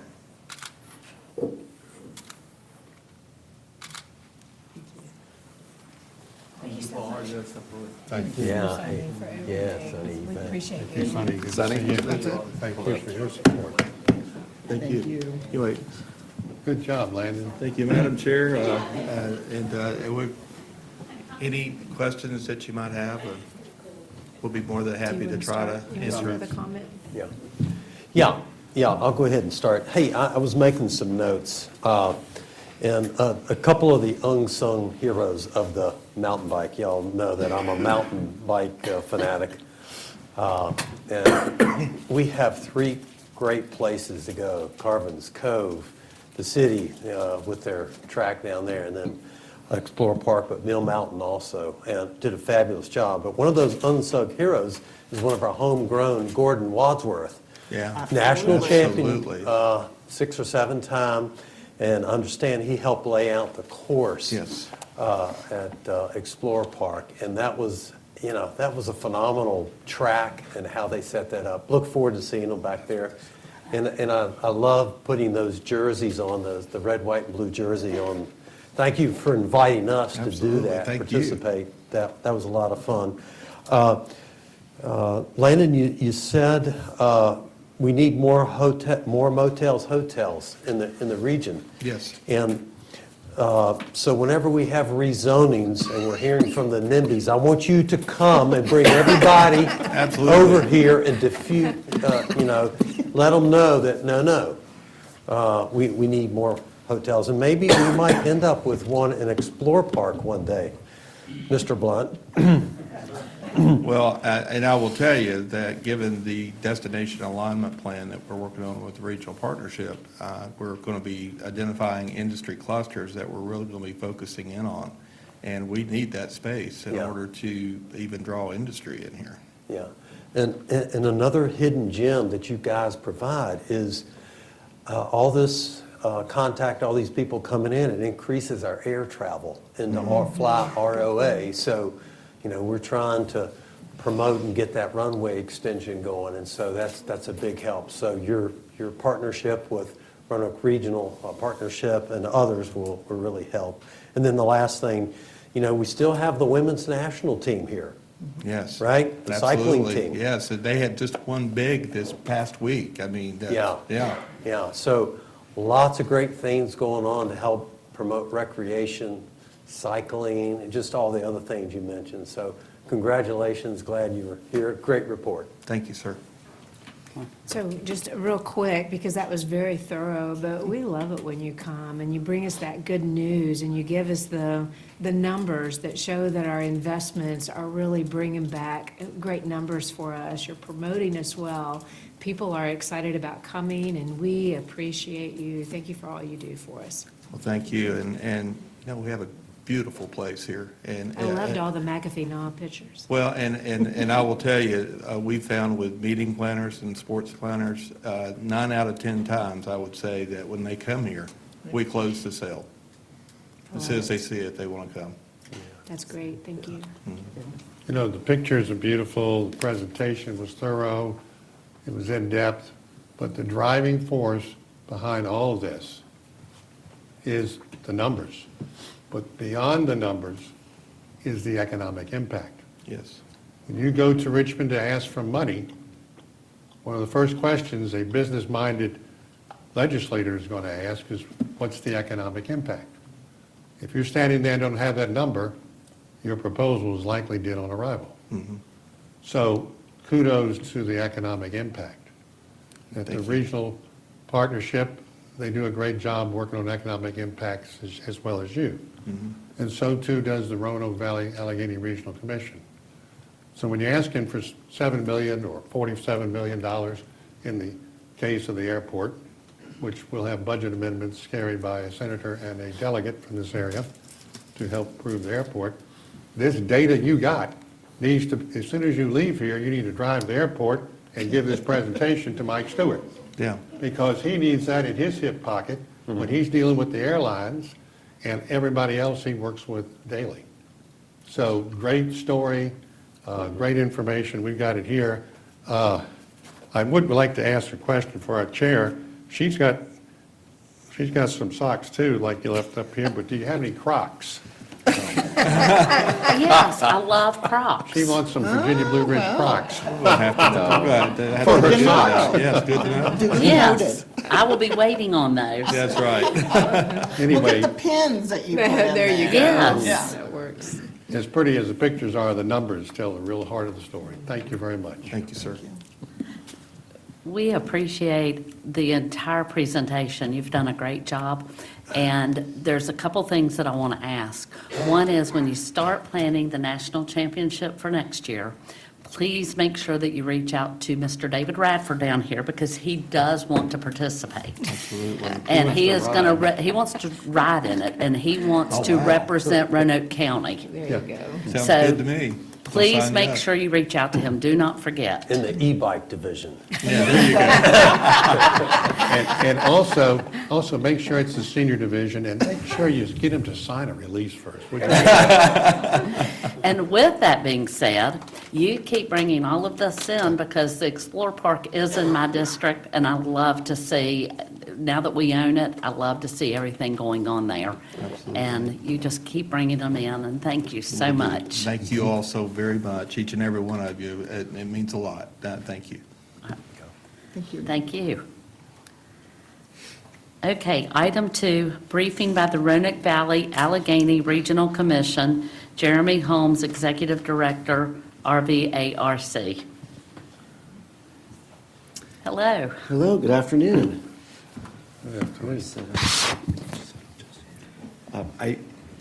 I do regret I find myself following championship cheerleaders I and know. Lynn and Howard handing out checks, so I'm not sure what I'm going to do to hold your attention. You better have some pictures. I know, Money, we need I'm going to have to money. learn how to dance or something real quick here, so let me see what I can, I should be using this downtime to figure out what my performance is going to Do you be. need a delay to the next meeting, maybe? to get the check? I think I'm up here, I think it's time for us to If you to brought any commit. bling with you, that would help. I'm paying attention to Landon's strategy for how to approach this next time, but I hope we're going to ride those good vibes that we've gotten so far as we talk about what we're doing here at the Regional Commission to support Roanoke County and the rest of our partners. I do appreciate the opportunity to give this annual update on just a couple of the projects that we're working on. As Mr. North can tell you, there's a lot of things that are happening at the Regional Commission that we won't touch on today. For example, a lot of the work that we're doing with the airport and the Air Service Task Force. But I want to highlight just a couple of those things this afternoon. I always like to start like to do a refresher. What exactly is the Regional Commission, particularly for folks in the audience who may not be aware of what we are.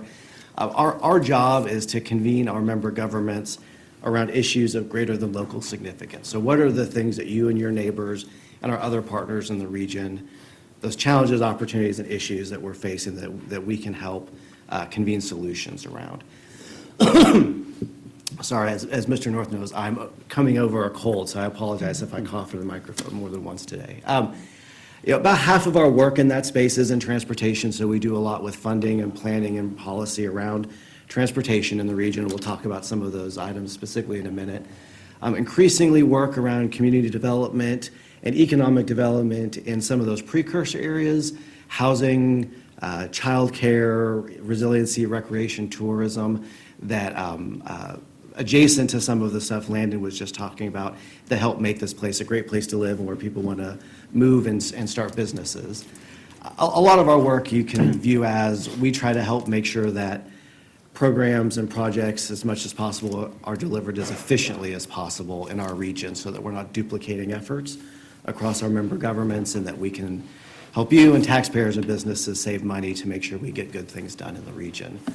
I think we're a pretty good investment for every dollar that we bring in our local dues. We leverage that against $11 in state, federal, and other resources that get spent here in the region. And that does not include the nearly $5 million a year we get in transportation funding that we program out to construction projects and studies. And again, we'll talk about some of those in just a minute. So we do bring resources back and have I think a solid ROI on what we bring in from you and how we're able to leverage that against other programs.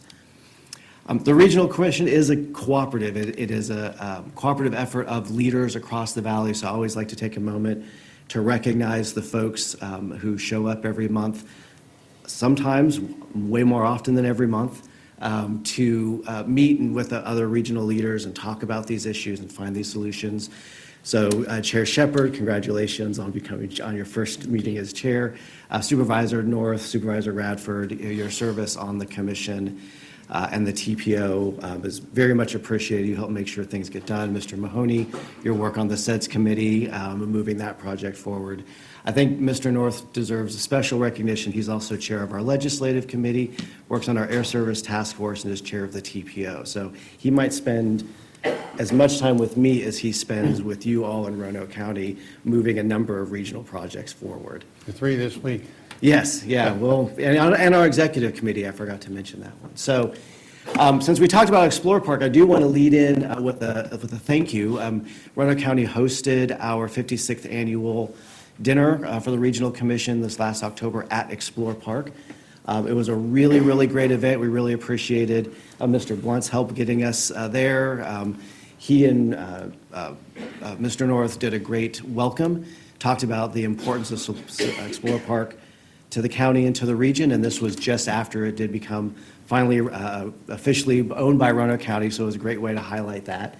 We were able to have this opportunity to feature Dr. Carolyn Ward from the Blue Ridge Parkway Foundation, who came in to speak about the importance of the Parkway as an economic driver for the gateway communities in Virginia and North Carolina that run along it, and the investments that the Parkway Foundation is advocating for state and federally for improvements to excuse me, parkway infrastructure and viewshed and so forth.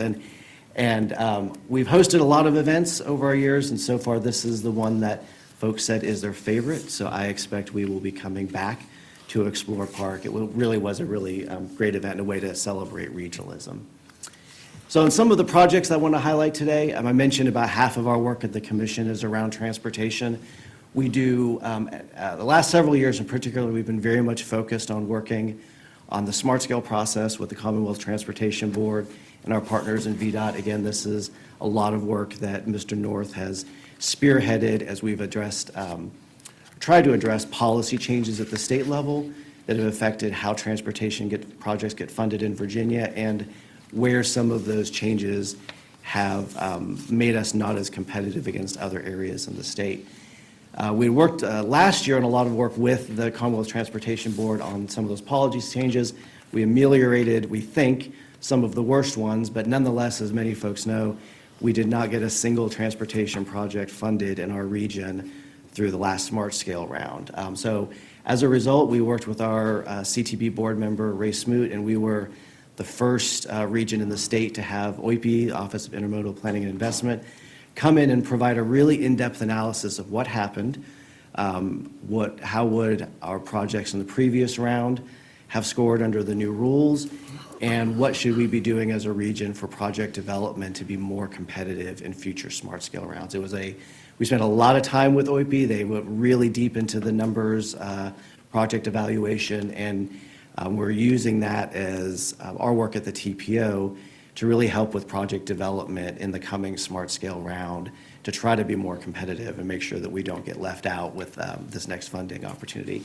As we know, there's a new administration, a new Secretary of Transportation, so we will continue our policy work and on the rules surrounding smart scale, and hope that we may be able to even wind some of those things back over the next smart scale round or beyond. So again, Mr. North has been a major driver in supporting this transportation work and being an advocate for the region on making sure we get our fair share of transportation funding.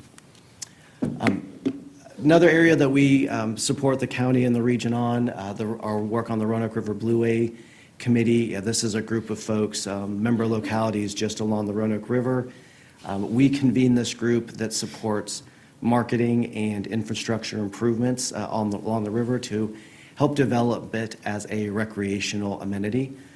So a lot of the work that we do has to do with marketing, maps, wayfinding signage. You can see that some of the recent investments in kiosks at put-ins along the river.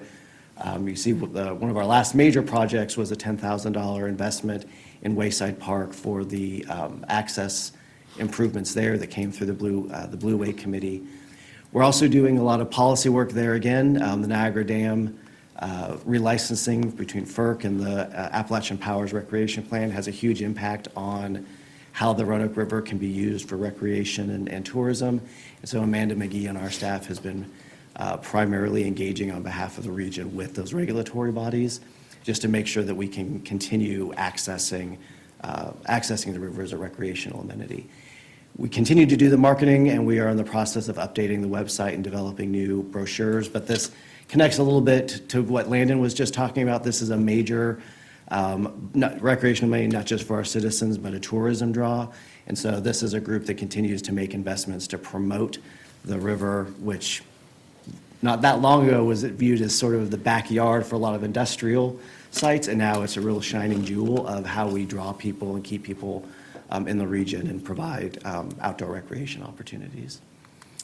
And then lastly, again, from a project perspective, we do a whole lot of work, I think, as you know, around the regional Greenway network. A lot of the planning for the Greenway plan comes through the Regional Commission. We've assisted with the 10-year update. Previous years, last year, at Roanoke County's request, we assisted with the incremental update of that plan, primarily around mapping, just to make sure that defunct sections were taken off of the regional plan, completed sections were added appropriately. Sections like the Craig Botetourt Trail were brought into the regional Greenway network to understand the investments that need to be made there and the promotion of that trail network. So it was an exercise in getting the plan up to date now. We will be initiating the 10-year update of that plan in the coming year as more Greenway Commission work, Greenway coordination comes under the Regional Commission in FY27. And I just wanted to highlight, I mentioned earlier, a lot of transportation funding does come through the Regional Commission through the TPO, about $5 million a year. A not insignificant portion of that is committed to the Regional Greenway Network. So you notice that the Parkway Crossing section of the Greenway in Roanoke County received $1.7 million towards the construction of that through a couple different funding programs through the TPO. So while we manage that money, what that really tells you is that through the convening of all of the regional partners, there is a lot of consensus, and all of your neighbors agree that these are important kind of investments made, and made sure that money got directed to that particular project. So those are just a couple of project areas I wanted to highlight. The last thing I wanted to mention before I wrap up today, many of you participated in the Regional Commission's strategic plan update. Some of you were at our all-day workshop. Our chair, Lori Smith from Franklin County, made a real effort to highly engage our board and have a very, very robust strategic planning process this year. This is the first plan we have had since 2019, so we were way overdue for having a look at what the Regional Commission is and how we get our work done. I won't drag you through the weeds of the plan. I'm happy to provide a copy if you'd like, and I'm sure our commissioners would be willing to share. But what I wanted to highlight is that kind of the top items that came out of that was a real desire from the board to see the commission focus implementation on areas where we're already doing work. So you can see on that graphic, for example, there's several planning processes. There are things we either have to do as a federal process or through one of our grantor programs like the Economic Development Administration, or important regional plans that we do, such as the Blueprint for Action, which is around opioid response and recovery. And sometimes these plans risk being the kind of thing that, you know, the allegorical plant on a shelf that collects dust. And these don't, but we also want to make sure that we are intentional about, we ask you, a lot of you, we ask a lot of our citizens on developing these plans, and the strategic plan really wants us to dive down and make sure that we're working whenever we can on implementation of the things that we've already spent time on developing big plans for. Some of the other things that came out of our strategic plan were for the commission to participate more fully in raising the regional profile. So everything that Landon just talked about making sure that there's a shared brand and a shared message, our board told us that the commission be part of that. We do increasingly a lot of legislative work, so we are in Richmond, we're talking to our legislators, and so there's a real call to make sure that we're singing from the same hymn book with our other regional partners when we're talking about what this region needs in investment and what's great about being here. And there's a greater focus or a continued focus on making sure that we're serving our rural areas. You know, Roanoke County is one of these places where you have an urban core and then a whole lot of rural space, and so you are both of those things versus some of our other member governments, which are generally one or the other. So this helps us is make sure that we continue to focus on the rural needs of our region and those unique rural needs, both from a legislative or a planning and project basis as well, so that we're focusing on getting projects in our work program that support those special needs. So that's all I wanted to go over with today. I'm very happy to answer any questions that you may have, but I always appreciate the opportunity to share what we've been doing at the Regional Commission. Encourage you to, thank you for your participation. Again, we can't get this done without you at the table, and your neighbors want you at the table so we can talk about these things and move things forward. But happy to answer any questions about any of those projects or anything else that I might be able to help with from the PDC. Yeah, I'll go ahead. Yeah, thank you, Mr. Chair. Jeremy, thank you for that report. I know we were disappointed about not getting anything in round 6 smart scale. Hopefully the things we've learned we'll be able to get a little better. I know, you know, we're shocked we didn't get anything, but you know, Northern Virginia didn't get some funds either. So I mean, they're a bigger entity than we are. So I'm sure with with the next round, hopefully we can drill back down in there and be a little more competitive with those things. But thank you for everything you do, and you know, we don't mind participating. You know, the citizens voted us in, and they want us to represent them, and you know, that's a chunk of change that's coming in for federal funding for this. So we want to be able to share it and use it with the entire region. But thank you for coming today. Thank you. Good job, Jeremy. I just want to say, the strategic plan portion in there, last year, in the 12 months of 2025, I don't think most of us that participated in the strategic plan ever thought we'd be investing the time we did. And I mean, we had more executive committee strategic planning meetings. Every month there was one there for about 6 or 7 months. And we got ready to present it, and there was a little misunderstanding, but we saved the day and fine-tuned it and finished it in December. Great effort driven by our chair, Lori Smith, which reminds me, and I'll get to that later, we need to update our strategic plan too this year in the county. But with respect to Smart Scale, Smart Scale was designed to take the politics out of distributing projects. And it was formulaic and analytic, and the computer system gets all the data and spits out the scores. 4 planning districts, not only ours in Northern Virginia, 4 planning districts got 0, which caused an uproar. But we were first, as you mentioned, to react and to understand what is it we got to do better. And one of the things that we need to do better, and we're going to do better, or else we're not going to be successful, is stop submitting large double-digit projects. 23 million was the average success story in the Richmond Planning District. The Richmond Planning District has a TPO that overlaps not only Richmond, but another planning district. They have a taxing authority. We're not advocating one for this area, but the point is that somebody in that system knew how to play the game, and they submitted many smaller projects and got many successes. And that's one of the lessons that was learned, not to mention others. So we look forward to seeing how that works out. And Mr. Kaywood and I, we're going to introduce ourselves to our new Transportation Secretary sometime in the near future. And we hope to let him know that we're out here and we really want to work hard to get some more success stories. Transportation is one of the biggest cost items in the state of Virginia. The maintenance fund alone is in need of funding. It cost $35 billion to put a mile of traffic on 81, a new lane. When we take over the Chesapeake Bay or the Hampton Roads Bridge Tunnel, when VDOT takes it into account, right away there's a $35 million maintenance task each year for that new part of the tunnel. So the costs are just astronomical, and inflation has really, really impacted transportation. So we don't like losing, and we like having some successes. And I know our team in transportation, Megan, will be working closely with the TTC, and we'll go up, because there's no place else to go but up. That's right. But a great report. Thank you. Okay.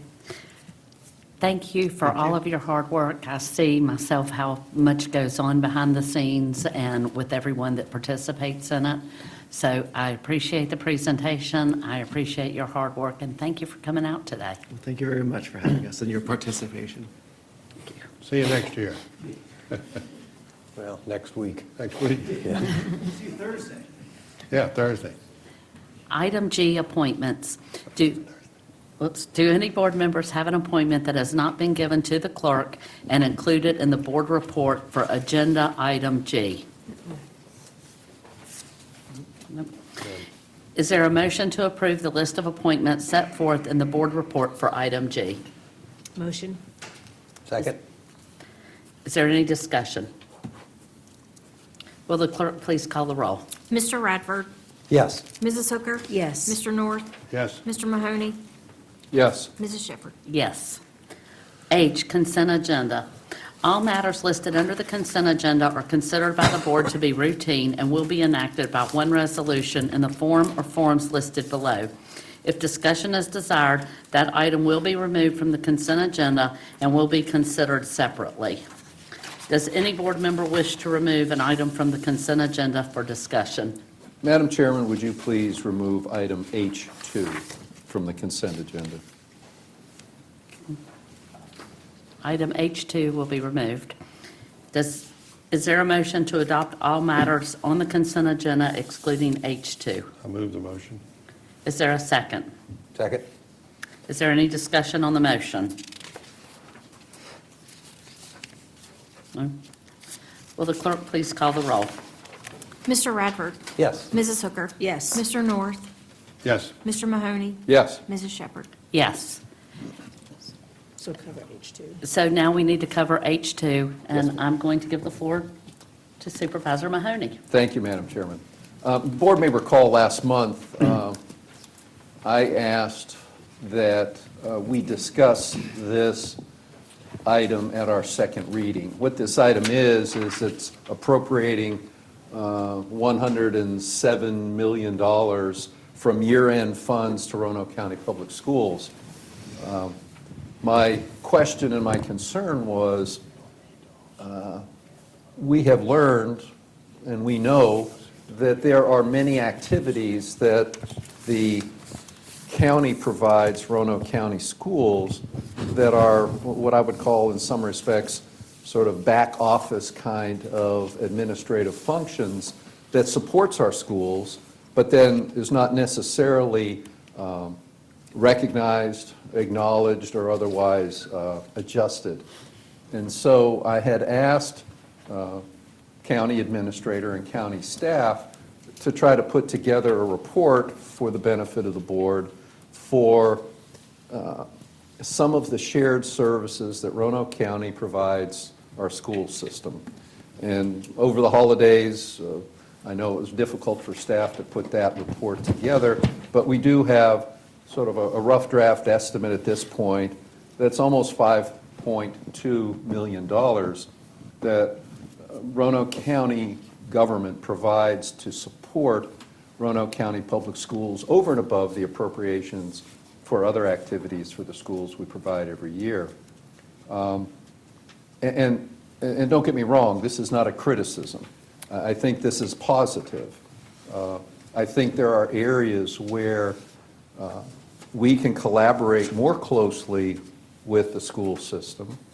We can be more efficient working with them, all with the goal to try to save our taxpayers money. And a minor example, for example, is with respect to many of the contracts that Roanoke County Public Schools work through with Roanoke County's procurement offices and also our county attorney's office. And again, this is not a criticism of Roanoke County Public Schools outside counsel. They're very good attorneys. But being in private practice, their hourly rate is significantly higher than what Mr. Lubeck and his staff charge. But if you're looking at 85 contracts that the county reviews through procurement and also reviews for legal sufficiency, that's a significant example of work that the county provides to support our school system. And we have many others, and again, you come up to about $5.2 million. What I would ask my colleagues on the board to do, and I will move the approval of the second reading of this ordinance going forward, but I would also ask my colleagues for their support. I would like to direct our county administrator to work with the superintendent of Roanoke County Schools, because over the next 2 months, the two of them are going to be working on a budget for next year. And the schools are going to be approving their budget probably the end of March. We're looking at approving our tax rates and our budget end of March into April. And I'd like to have some adjustment to help reimburse the county for some of the work that we do. I'm not talking 5.2 million, but have at least some recognition, some adjustment going forward for next year's budgets for both Roanoke County Public Schools and Roanoke County. I know that'll be a difficult undertaking, but I think, in my mind, the long-range goal is, let's maybe re-examine what we're doing together. In my opinion, the role of Roanoke County Public Schools, their primary duty, educate kids. And let's let them focus their primary attention on educating kids. And if the county can provide what I call sort of back office administrative support so that we can avoid duplication, we can eliminate duplication, we can be more efficient, and we can save funding, save money for our citizens. I'd like to see that as sort of the ultimate long-range goal. So if my colleagues would support me, we could tell our folks what to do and request that the school superintendent would work with Mr. K. Wood and his staff going forward as they develop the budgets next year starting July 1st. Thank you, Madam Chairman. And I would move approval of the second reading of the ordinance with that request. Thank you. Do any other board members want to comment? So we're talking about approving H2 along with your stipulation of what? Just asking county administrator and Roanoke County Public Schools superintendent, as they develop the next year's budget, to work together to attempt to maybe reimburse the county in some small measure with respect to some of the items that we have identified, staff has identified here, so that we can recover some of those costs, but also more importantly, to try to eliminate duplication, and let's try to be more effective going forward to save our taxpayers' funds down the road. Because if we're duplicating a lot of activity, I think there's an opportunity here for collaboration and cost savings. You finished? Yes, sir. So I think that's a fair request. At the same time, we're approving what the schools have brought forward to us. And I believe that some dialogue is needed, especially on the county attorney's participation. The list is pretty long that was furnished to us in all this ream of paper of what the county attorney's office does. And many times when they do these exercises to help the schools, at a fair price too, I might add, a lot less per hour than what the going rate is on the street, we have to put a pause on things that our own county projects need attention to, because you can't do two things at one time. In many instances, if you do, it might not go so well. So I support it, especially from that angle. The rest of it, that's just going to have to be vetted out in discussions. So I could support your recommendation. And Mr. North, I'm not picking on the attorneys. Well, I am. I come from that angle, and that's what I used to do when I was sitting in that seat. And up until the late 1980s, the Roanoke County Attorney's Office provided legal support to Roanoke County Public Schools. Right. And then unfortunately, we had a divorce at that time, and Roanoke County Schools had to secure outside counsel. That's water over the dam. And I'm not picking just on the attorney, but I know with finance and management and IT, parks and recreation, there are many areas there that I would hope we could find some cost savings. And I'm asking both county administrator and superintendent to work to that goal. Yeah, and I just want to add on top of this, we have a great funding formula. There isn't a time that any of us up here go to Virginia County meetings that another county walks up to us and says, tell me about your school funding formula. And it results in side meetings later on, phone calls, presentations to VACO like Ms. Hooker's made. So we do a great job in that area. In the last 10 years or so, we've funded over $30 million over and above the previous year in incremental funding. And and it keeps growing every year. As our revenues grow in real estate, for an example, the more money the schools get. So it's a right nice agreement that was put in place by two former CPAs, which are rare, certified public accountants. We have some in our staff, McNamara and Drew Barano, who was on the school board, to put this together. We pay all the debt on all the school loans, and yet there's still some loose ends here that Mr. Mahoney, I think, is talking about that staff has put together. So I see some benefit from the county attorney's office, which is why I'm picking on the county attorney over there, because no good deed goes unpunished. And so I hope that we can have a good discussion in this regard, and at the same time, enhance communications.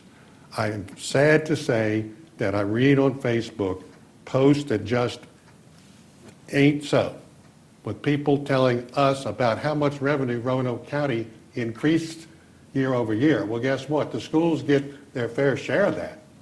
And that's the story that's not being told, that needs to be told, because people on Facebook are distorting the rest of the story. And I hope that that can be addressed in some fashion going forward. And if no one else is going to do it, I'm going to take it by the hands and do it, because it needs to be done. Stay off. Thank you. Stay off Facebook. Yeah, I want to stay off Facebook. How can I do this without being on Facebook? I need a bullhorn. Thank you. Just one quick follow-up, and that is that our funding formula is excellent. It is the envy of many in Virginia, and in my role, I am honored to be the chair on the VACO Education Committee, and it is very popular. Yep. It's like passing out gold when we explain our processes, and so to your point, Mr. North, it is the envy. And I would just say too, Mr. Mahoney, I appreciate your commentary. I do think that during the budget cycle, the budget discussion is the right time to have these discussions, and so I appreciate your commentary. And I'll support the motion. I have to agree with you, Supervisor Mahoney. I think there are a lot of ways that combined, and we can use this, the combined efforts, combined attorneys, combined things like that, that we can save money to the citizens and everyone else. I've actually gotten calls this week asking me questions regarding tax assessments, things like that. And, you know, the top amount of our money goes to the schools. And I want to support the schools. I want to see them have extra money to spend. And if we can save money that way, that helps them and that helps us. Yeah. And just one point to make about that very point. Not on this list that we've been talking about is the Children's Services Act. When I came on this board in 2018, I didn't even know what it was, but I learned pretty quickly it was an expensive price tag that has now exceeded all expectations, from around $4 or $5 million a year to upwards of $14 million a year, and still rising. The state of Virginia capped their part, because it's shared expense with the state and the schools in the county. They capped theirs at 5% last year in a budget amendment. That's in effect this year. The current governor's budget caps it at 2.5%. for the proposed budget. So we need to watch to see how that plays out. The point is, we are beginning discussions with state legislators on what we can do to mitigate that increased rising cost, which doesn't include many more students than it did 8 years ago. So it is we are in a captive market, and we are being taken to the cleaners every year on the cost. And it is a big ticket item. So that's one way right there that we can work together to help both of us in that endeavor, and I look forward to some successes, even though, like everything else, it's slow going and it may take 2 or 3 years. You got to start sometime. Thank you. Is there a motion to adopt item H2 on the consent agenda?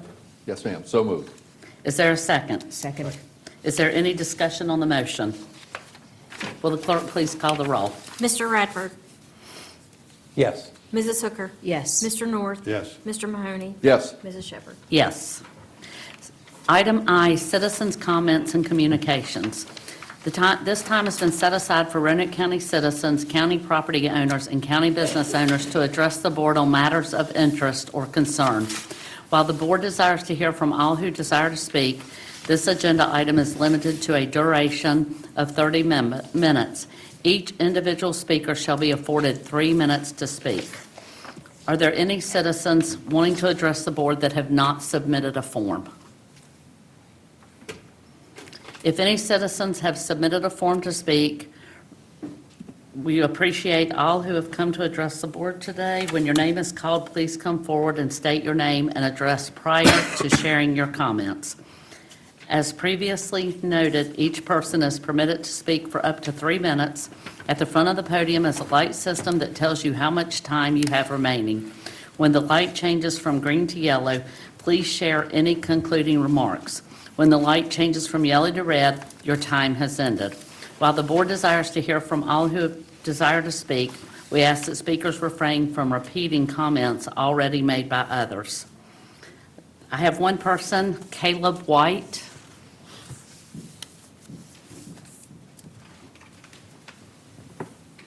Good afternoon, Chairwoman and members of the board. My name is Caleb White, 3814 Cantland Drive. I'm an advocate member for Dark Sky International with a proposition that aligns directly with the Roanoke County 200 plan, recognizing dark skies as a natural and cultural resource worth preserving. Chapter 9 of the plan states that the ideal future for Roanoke County depends on, quote, recognizing and promoting our great natural beauty, outdoor-oriented lifestyles, and amenities. The night sky is one of those amenities, and today, one we're steadily losing. The plan also emphasizes sustainability, meeting the needs of the present generation without, quote, compromising the ability for future generations to meet their own needs. We have generations of children who may never know a night sky that was once a shared view of all people. Under natural and cultural resources, the plan states that Roanoke County is valued for its natural amenities and strives to, quote, maintain and improve these resources for the continued enjoyment of all generations and abilities. We routinely plan to protect land, water, and air, as we should. I think the night sky should be a part of this conversation. Light pollution is the easiest form of pollution to solve with no expensive or lengthy cleanup, just a flip of a switch. The 200 plan calls for thoughtful design of new development and infrastructure, ensuring efficiency and functionality of both the natural and built landscape. Smart lighting that improves visibility, reduces glare, enhances safety, lowers energy costs, improves quality of life. Finally, the plan highlights regionalism and placemaking.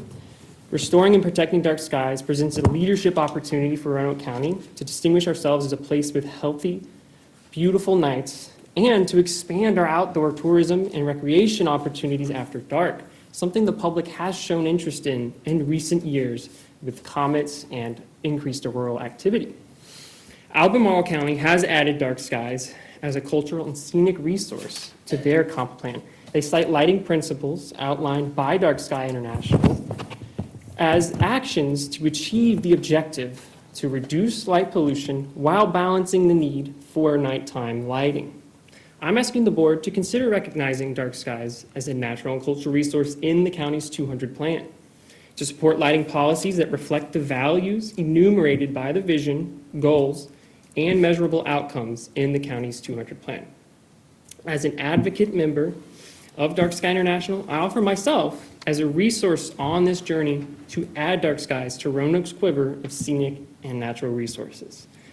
We surround a city of 1 star. Let's be the county of 1,000. Thank you for your time. You can reach me at darkskyally@gmail.com, or I have cards too, but I thought I would finish a little later. Thank you for your time. Thank you. Thank you. Item J, reports.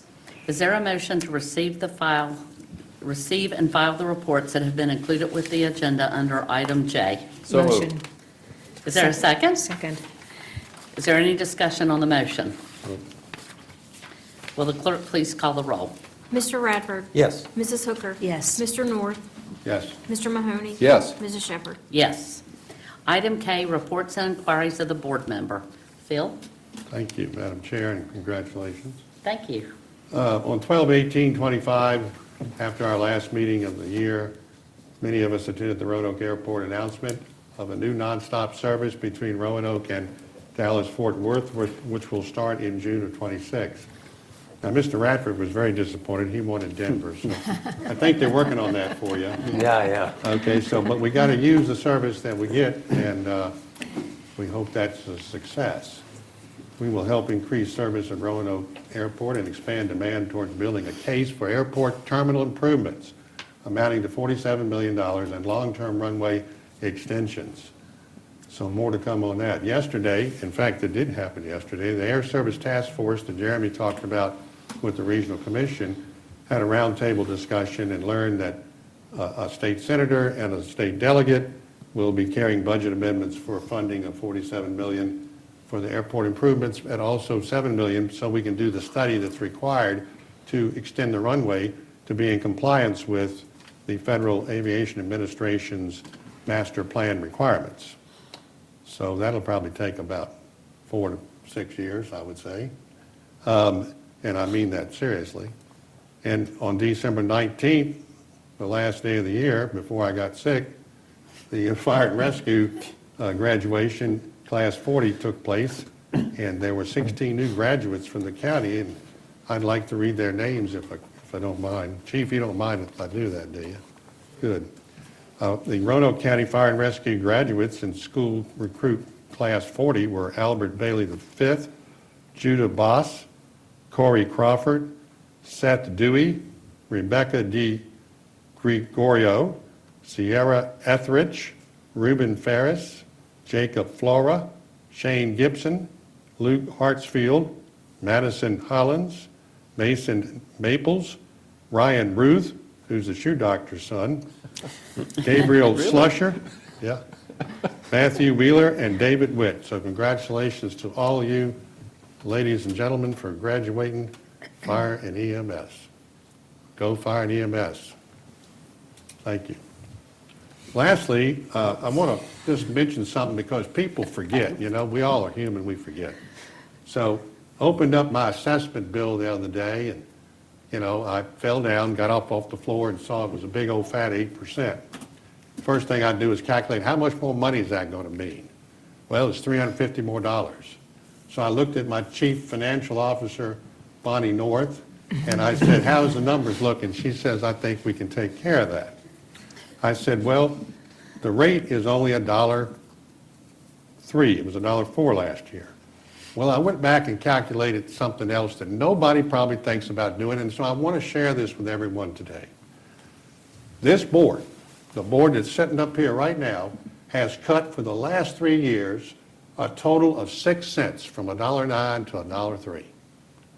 Now, that's not on that bill, and people forget about it. In fact, I had 2 people tell me that this past Monday that they didn't even hear about it. They didn't even hear about it. Well, I'm sharing it today in hopes more people do hear about it that didn't. On a $400,000 home, 6 cents saves $240. So in other words, if you think the bill was, say, $350, the increase, it would have been $350 plus $240. That's a lot of money. And so I want people to know that the value you get for the services we provide in Roanoke County are second to none. There's not another county in this state that provides waste pickup service like we do and pay for it through your tax dollars. Not a single one. I think we're the last one in the whole state of Virginia. So, folks, you get what you pay for and you get a good bargain. Now, this might not help soften the increase this year, in your opinions, and that's fine. But the board will always watch out for tax rates in Roanoke County. We've done it 3 years in a row. No board in the last 20 years touched the real estate rate since probably 2008 or 9. Nobody. When I moved here in 96, when I moved back here in 96, the tax rate was $1.12. $1.12. Roanoke City's is $1.22. Salem's is $1.20, I think, or something like that. They haven't touched their tax rates. They haven't even budged a penny on them. But we have. So remember that, you know, no good deed goes unpunished. When you sell your house for $900,000 and it's listed for $990,000, but it's only assessed at $650,000, you're going to take the cash and walk on down the road to the bank or go somewhere else to live. But you know what? The people on that street next year are going to pay a higher assessment. And there's a house in my neighborhood, unbelievable, got a pending sales contract for $990,000, and it's only assessed at $650,000, and someone's going to buy that house. And those poor neighbors on my street, I told them, get ready, it's coming. And I hope it don't affect me too much, because mine went up 8% because of 2 homes that sold. My home's paid for. I'm able to pay the increase. There are others that are not. And this board must take that into account as we prepare the budget coming up this year. So finally, I want to say this, that due to the weak revenue forecast we're going to hear about later on today, and the numbers are early, within the next couple of weeks, I want to ask our county administrator and team to come up with a list of budget items that we can restrain, freeze, whatever you want to call it, and address during the current budget 27 process that we're getting ready to start today. Is there any non-essential services we can postpone? Let's look at it. Is there any projects that haven't started that we can kick down the road? Let's take that into account. And let's not let that money start flowing. And if there are any vacant positions that are not needed, take those into account. And anything else that anyone else on this board and staff can come up with, let's lay the cards on the table. Let's be conservative. Let's be judicious, because, folks, you never know what's coming around the corner. We can't keep on spend, spend, spend. And one day, if we don't take these measures, we may regret that. So let's take a pause for the cause, and let's look at doing some of these things. And County Administrator Kaywood and I have talked about it, and so have other board members. And let's see where that takes us. Finally, I want to congratulate Chair Shepard and outgoing Chair David Radford for his service last year, and look forward to your leadership this year. So it's your turn in the center chair. Thank you. Ms. Hooker. Just a couple of comments, and Phil, I do appreciate your commentary there. There's a lot of good words of wisdom there, but I would like to add one more thing to it, that as we start this budget process, that staff come back to us with all options, and I want to include another option, that what would it look like? I want to hear the positives, I want to hear the negatives, if we put a pause on borrowing for a whole cycle. So that would be for 3 years. That's 2 years for the schools, 1 year for the county, and I want to see how that would impact us. What is it coming forward that is so essential that it can't wait, so that we can have a better handle on what this forecast may look like. I know that we've been hearing some rumblings of some gloom and doom, and we're concerned about the assessments and what we may need to do to help provide relief if we can at all. So I would like to have that as an option, and let's study what it looks like if we just took a pause on any additional borrowing for a complete cycle, and add that to our tool chest of options going forward in saving money. And I also want to thank David for an excellent year. Great job, and look forward to your leadership, Tammy. Thank you. Mr. Mahoney? Look, I only had 2 items, but then listening to the citizen who spoke about dark sky, I can't remember what's in our 200 plan, and I don't know if we have anything in it that addresses that. I know in our zoning ordinance we have provisions with respect to commercial development in terms of when you put the lights in the parking lot that they're shining down. But the reason I want to mention it is my wife and I have a beach house on the Delaware shore. In the little community where we have the beach house, we're going through this issue last year, and it was one of the most heavily participated series of public hearings that was in that community in Delaware, that the citizens were very engaged and concerned about it.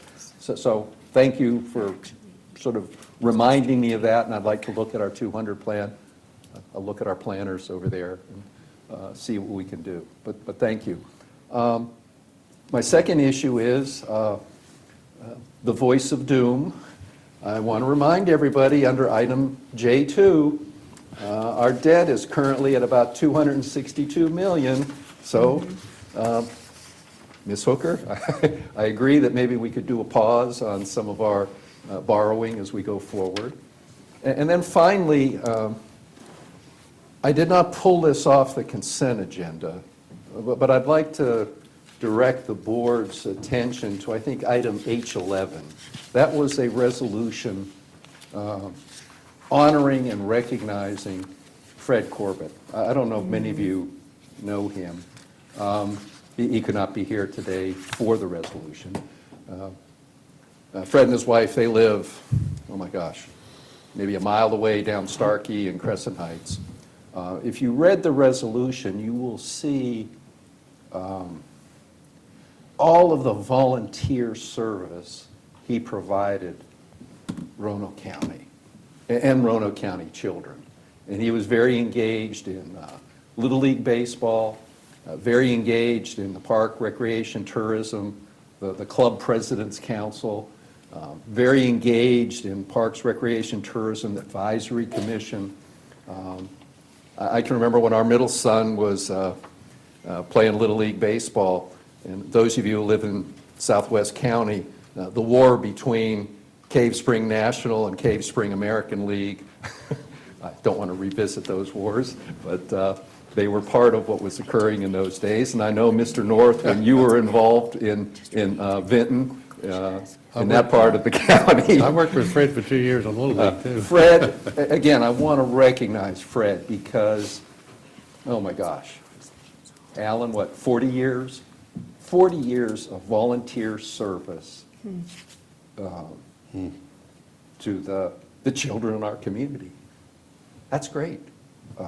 So again, I want to emphasize that sometimes when you put it on the consent agenda, things kind of get lost. Yeah, that's a good point. I agree with you, and I'll just add to that. I worked with Fred for 2 years when we had Little League at a higher age level over in Vinton, and we had some good teams over there, and we were successful, and so did the Cave Spring National and American. But one of the things that's sad is that baseball has really declined in terms of numbers of students because there's other sports that are offered as well. But let me tell you something. It is a faithfulness effort when someone like Fred Corbett and Max Bayer donate that much time in the community. I'm going to tell you what right now, there is no price you can put on that. And Fred was absolutely a diplomat. I don't ever think I saw Fred get upset or mad about anything. He handled things pretty calmly and coolly, but he also was a great administrator. And he ran things the way they should be run, and it was by the rule book. And so, there are not many folks like that. This nation and this county and this state need more people like Fred Corbett and Max Baer that donate their time and energy for nothing, not a dime, in the name of volunteerism. It's priceless. Thank you, and I'm glad you brought that up. That's all. Mr. Radford? Yeah, thank you, Chair. Mr. Mahoney, I want you to know that dark sky is baked into our zoning and planning regs right now. In 2003 through 2005, my father and I developed Mason's Crest, and it was on dark sky specifications. All our light fixtures were full cutoff.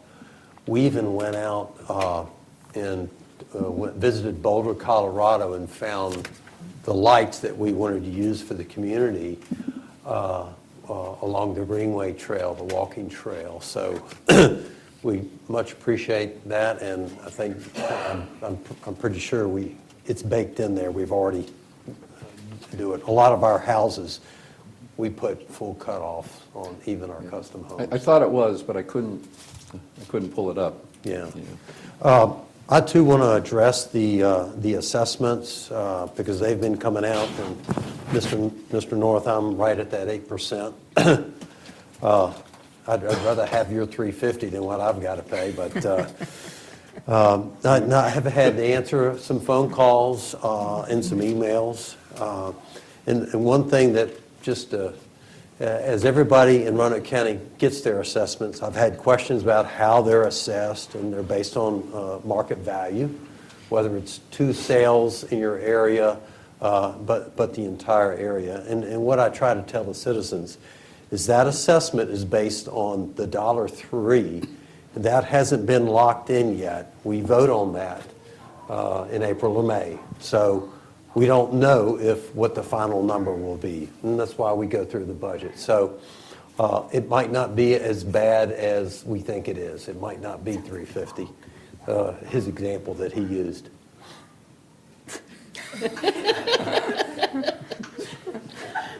Am I getting something through my microphone? I think someone's ejecting in the background. A new type of public address, clearly. I think we've got some visitors. is occurring. And one other thing, thank you for mentioning, Mr. North, the graduation, fire and rescue. I did notice one name at the very end, David Witt. His father has been one of my vendors in the construction business, Kali, for 15 years. But really good family. I think he'll be great to our community of firefighters and rescue, so I look forward to that. And Tammy, that's all I got. Thank you. I do not have a whole lot today. First of all, the most important thing I want to do is thank the members of the board for appointing me as chair. I greatly appreciate it. Just know that I'm going to be depending on all of you all to help me through this, since it is my first journey doing it. But I'm really excited to do it and ready to go. Phil, do you need some candy? You need some chocolate, because you're going to need it this year. I'm really excited about this, and one of the things that I really want to try to work on this year is working collaboratively with the schools and trying to get all of our numbers to where we fit in a budget better, we save our citizens money, we save the schools money, and work together for our students, because again, they are our future. Also this year, and this is in my district, I just want to thank the Parks and Rec and Alan Hayes for all the hard work at Illuminates. And I've heard lots of feedback from it, that everybody loved it, they enjoy it every year, but with that comes a lot of hard work. I think starting in October, Alan? September, setting that up for everybody to enjoy, and then it goes through when to take down? Be done by February 4th. Okay. And they have done a fantastic job. It's my understanding we had around 60,000 visitors this year. So thank you and your staff for that. And then I also want to thank General Services, because they're coming through a tough season with the holidays between Thanksgiving, Christmas, and New Year's, where they're putting in a lot of extra work and trying to get everybody's trash picked up. And again, that's one of those great things that our tax dollars pay for, that most counties you have to haul it off to the dumpster. So thank you for all of your hard work, and thank all the General Service employees as well. And other than that, I think that's all that I have got. We'll move to item L, work sessions. Number 1, work session to review with the Board of Supervisors a preliminary review outlook for fiscal year 26-27, projected general government fund operating revenues and budget issues, with Richard K. Wood, the County Administrator. And item 2, work session to update the Board of Supervisors on the McAfee Knob Trailhead Shuttle and review future budgeting with Paula Beneke and Transit Planner.